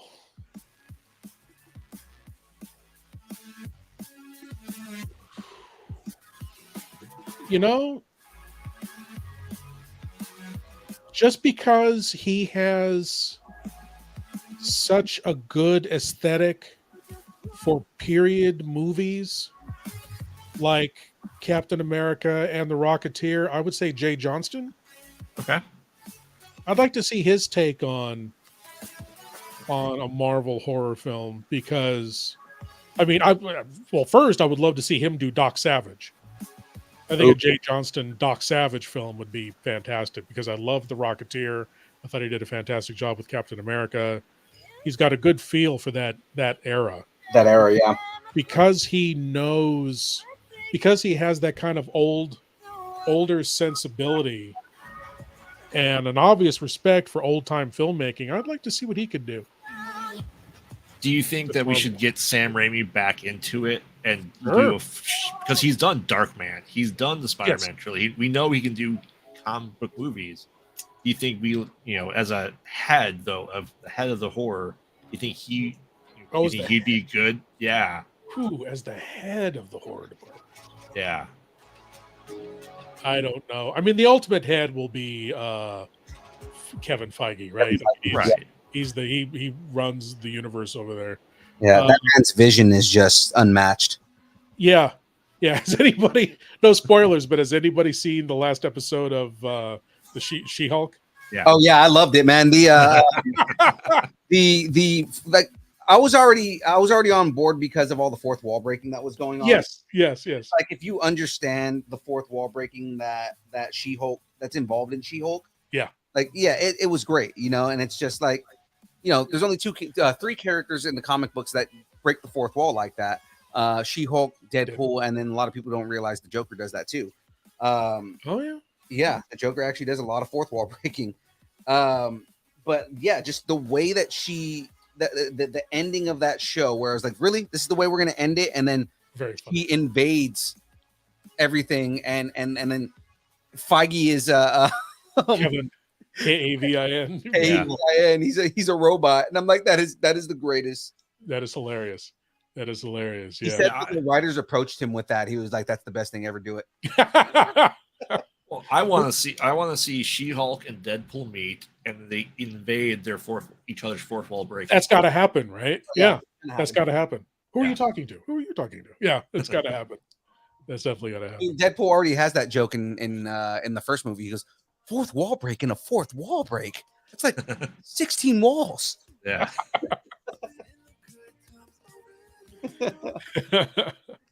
But who would to head the horror department? I honestly don't know. Jay Johnston's the only one I could think of that kind of thinking out of the box to do it. But Sam Raimi, I would love to see Sam Raimi do a Monster of Frankenstein film or Ghost Rider. Yeah. Or have him do Ghost Rider or Man Thing. Oh yeah. Yeah, Sam Raimi doing Man Thing would be good. Yeah, Yeah. because that's so close to Darkman anyway, Yeah, right? So Well, because you want to do what, the Shadow originally, and they couldn't get the rights to the Shadow, so he did That's Dark right. Man. that's right. Yeah. So I think he mentioned a while back he wanted to do Swamp Thing. So I mean, like, yeah, There you you can't go. do Swamp Thing at DC. You can do Man Thing at Marvel. I mean, like, There you go. Yes.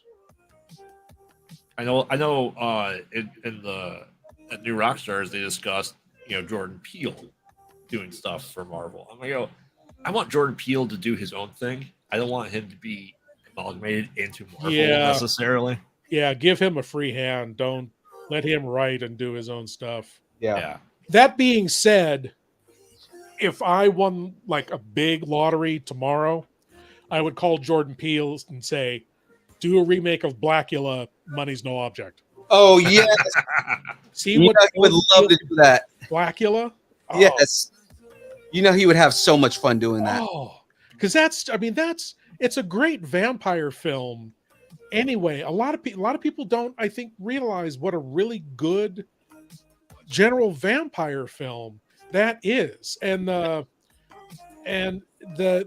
character is a dignified, respectable character, Prince Mamuwalde, who travels to Europe to try to end the slave trade. He's a nobleman among his people, and he angers Dracula, and Dracula curses him with vampirism. So I would love to see what he would do with that.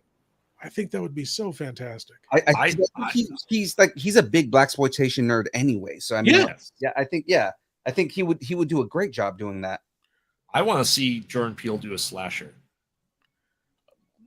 I would like to see the take he would do on it. Yeah, Absolutely. Just hands down, just to see what he would do with those tropes. I'm sure he has something in the works. Knowing him, he's got something planned. Yeah. It's Jordan. Back in the day, watching Key and Peele, you'd never think, right? Jordan Peele would be one of the big names in horror. At all. I never thought in any way that Jordan Peele, when I first heard he was making a horror movie, I was like, the dude from Key and Peele? And then when that movie, when the first one came out, when I was going to say Run, it's not Run. It's Get Out. Get Out. Yeah. That's, yeah. When Get Out came out, it was like, I went to the theaters to go watch that, and I was like, this is amazing, man. Yeah. This dude is an amazing horror writer. Like, this is great. Yes. Well, it's The something. take on horror that he made was just, it was just something. It was something different. Oh yeah. Let's Create says they haven't seen Blackula. See Blackula. I mean, it is 1972 camp. Oh yeah. Camp vampire film where obviously the vampire is black. It is blaxploitation, but with a dignified central character. Gays don't come out too good in it. That was back in the day when you could use the F word pretty freely when it came to gays, and but even there, the gay characters in it, I mean, they are stereotypical, but they are still sympathetic. It's everybody else around them that refer to them negatively. But even at that, see Blackula. Just realize it's from 1972 with all of that 1972 that comes with it. Macho-ness, just Oh yeah. Yeah, it is of its day, right? Any film is of its day. You know, I host a lot of old films. Like I did, and I was a little nervous about doing it, but I hosted a film called King of the Zombies with Mantan Moreland. And there's a lot of 1940s racial stuff in there. And I kind of balked at doing it, but then I thought, no, you know what? That's the way I'm going to present it. It is a 1940s film. It's of its time. That doesn't mean we can't enjoy it. We can look at it and shake our heads and be glad that we have made the progress, societal progress that we have made. But I don't think that's any reason why we can't enjoy it. And Mantan Moreland is just a great comedian and it's a great performer anyway. So I did it, and I actually got some compliments from people saying, "Yeah, thank you, thank you for showing this and not being afraid to call out the racial aspects of the film." You know,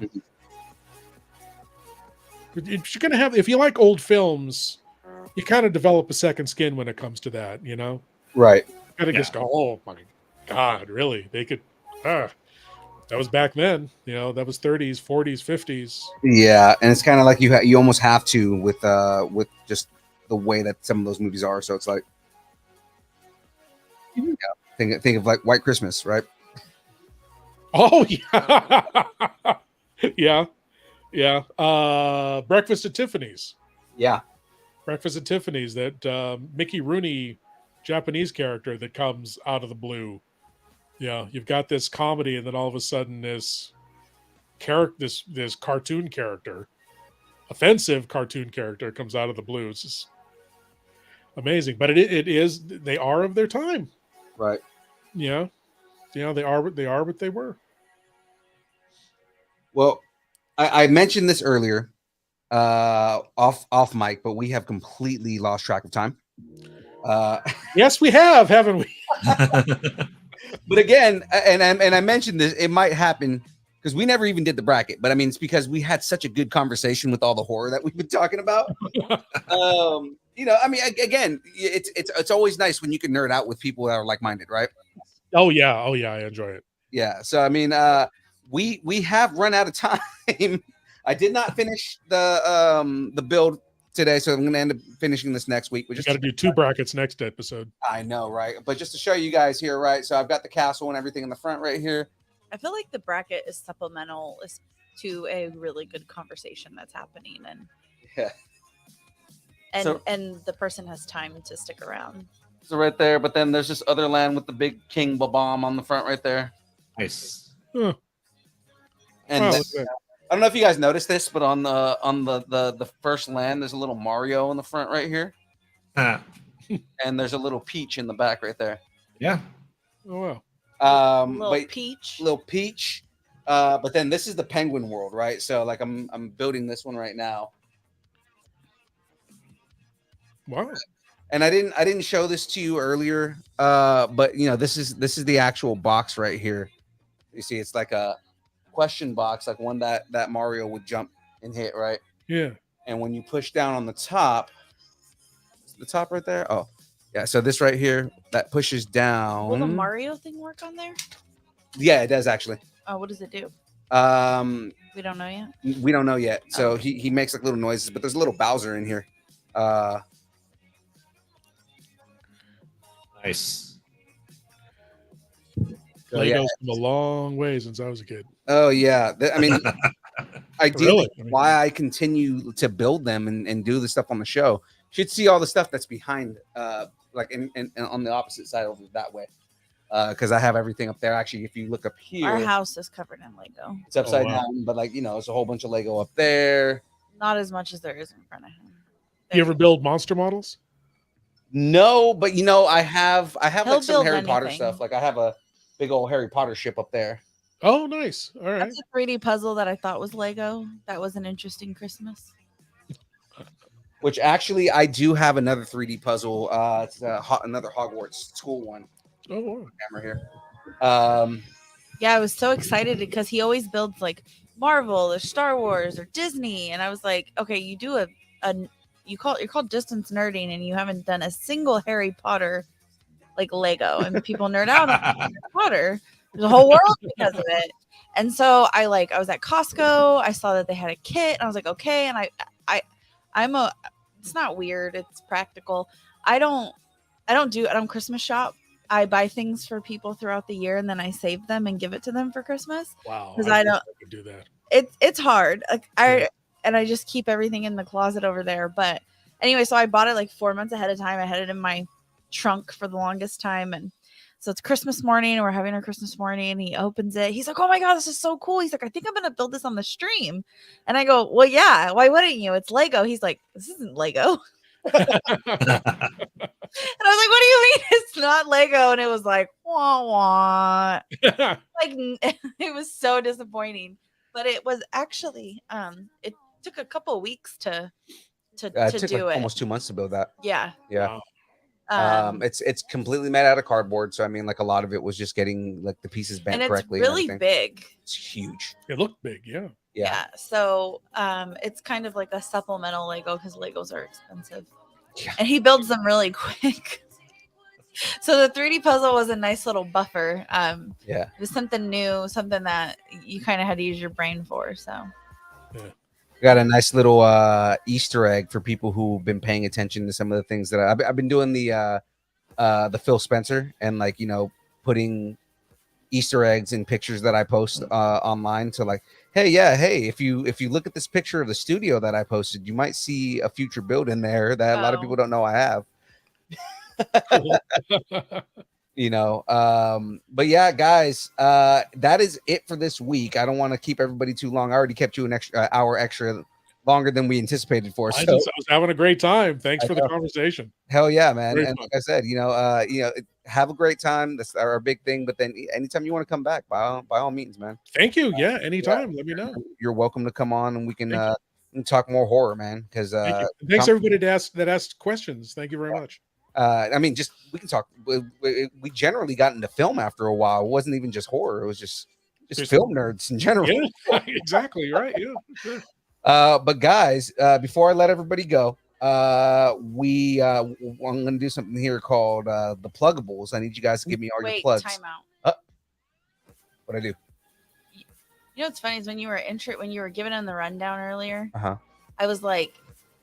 I was gonna yell from the other room, make sure you tell him about the dance party. Oh yeah, I was gonna surprise him with the dance party here in a second, Okay. but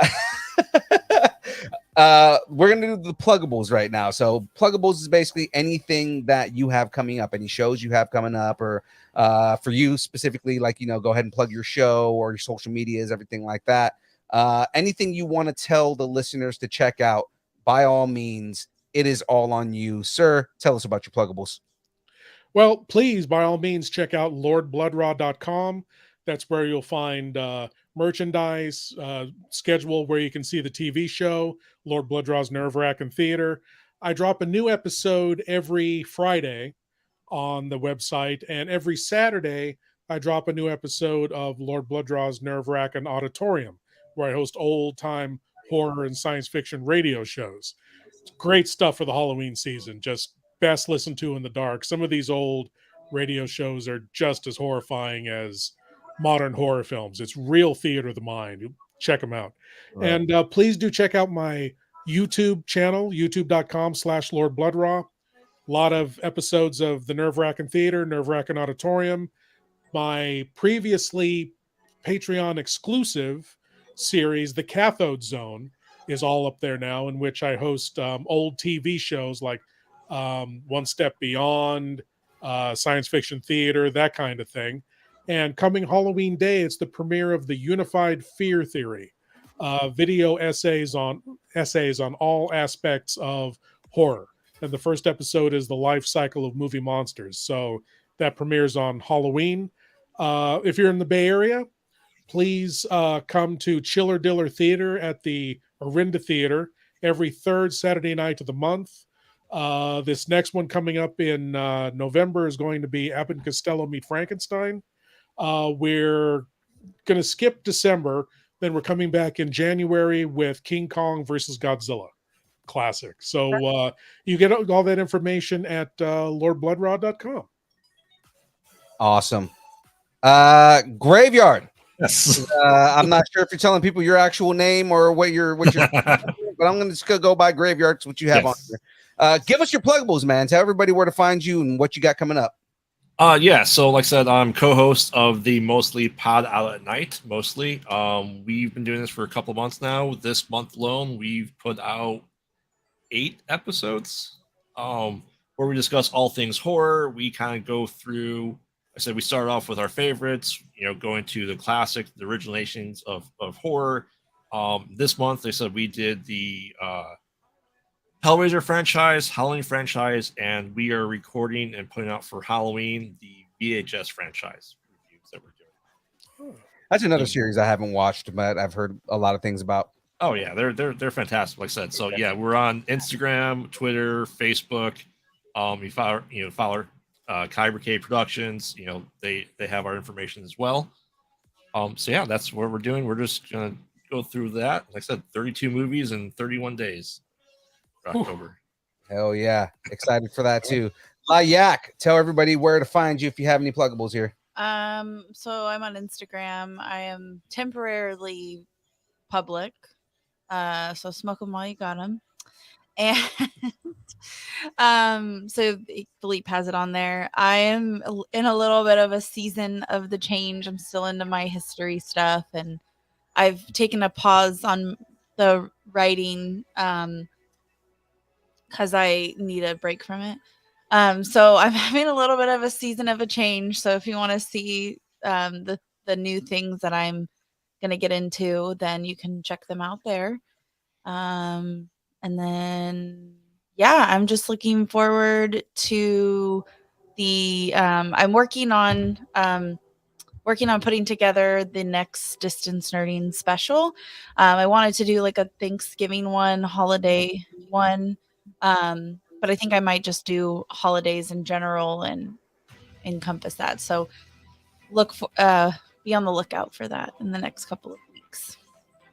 All right. And of course, ladies and gentlemen, you know who I am. I'm your boy, Young Phil. Guys, you can find us on all social medias that exist. The Twitch, the Twitter, the Instagram, the TikTok, the YouTube. We got a Discord now, of course, on Facebook, all of those places, all at Distance Nerding. Now, guys, we mentioned a second ago, or Jackie mentioned a second ago, we've got this little thing, since you guys are both new guests on the show, right? We've got this little thing called the dance party. Essentially, what's going to happen is when I start the theme music here in a second, just grab something around you and make it dance. That's easy enough. That's all you got to do, right? So here we go.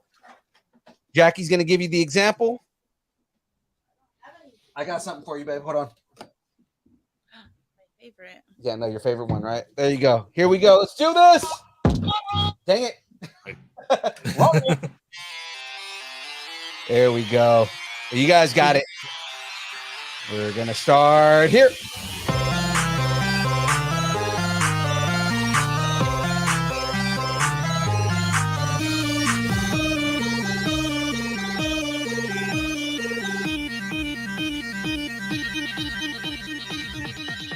Distance Nerding. Is that heavy metal? Oh, no. Okay.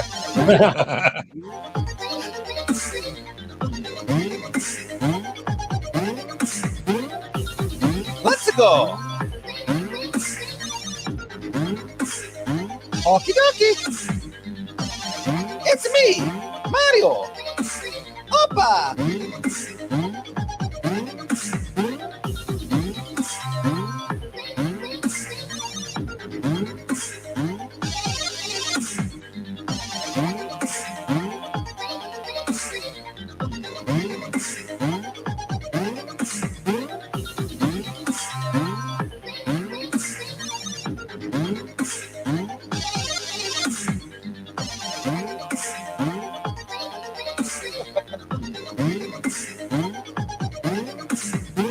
See you all next week.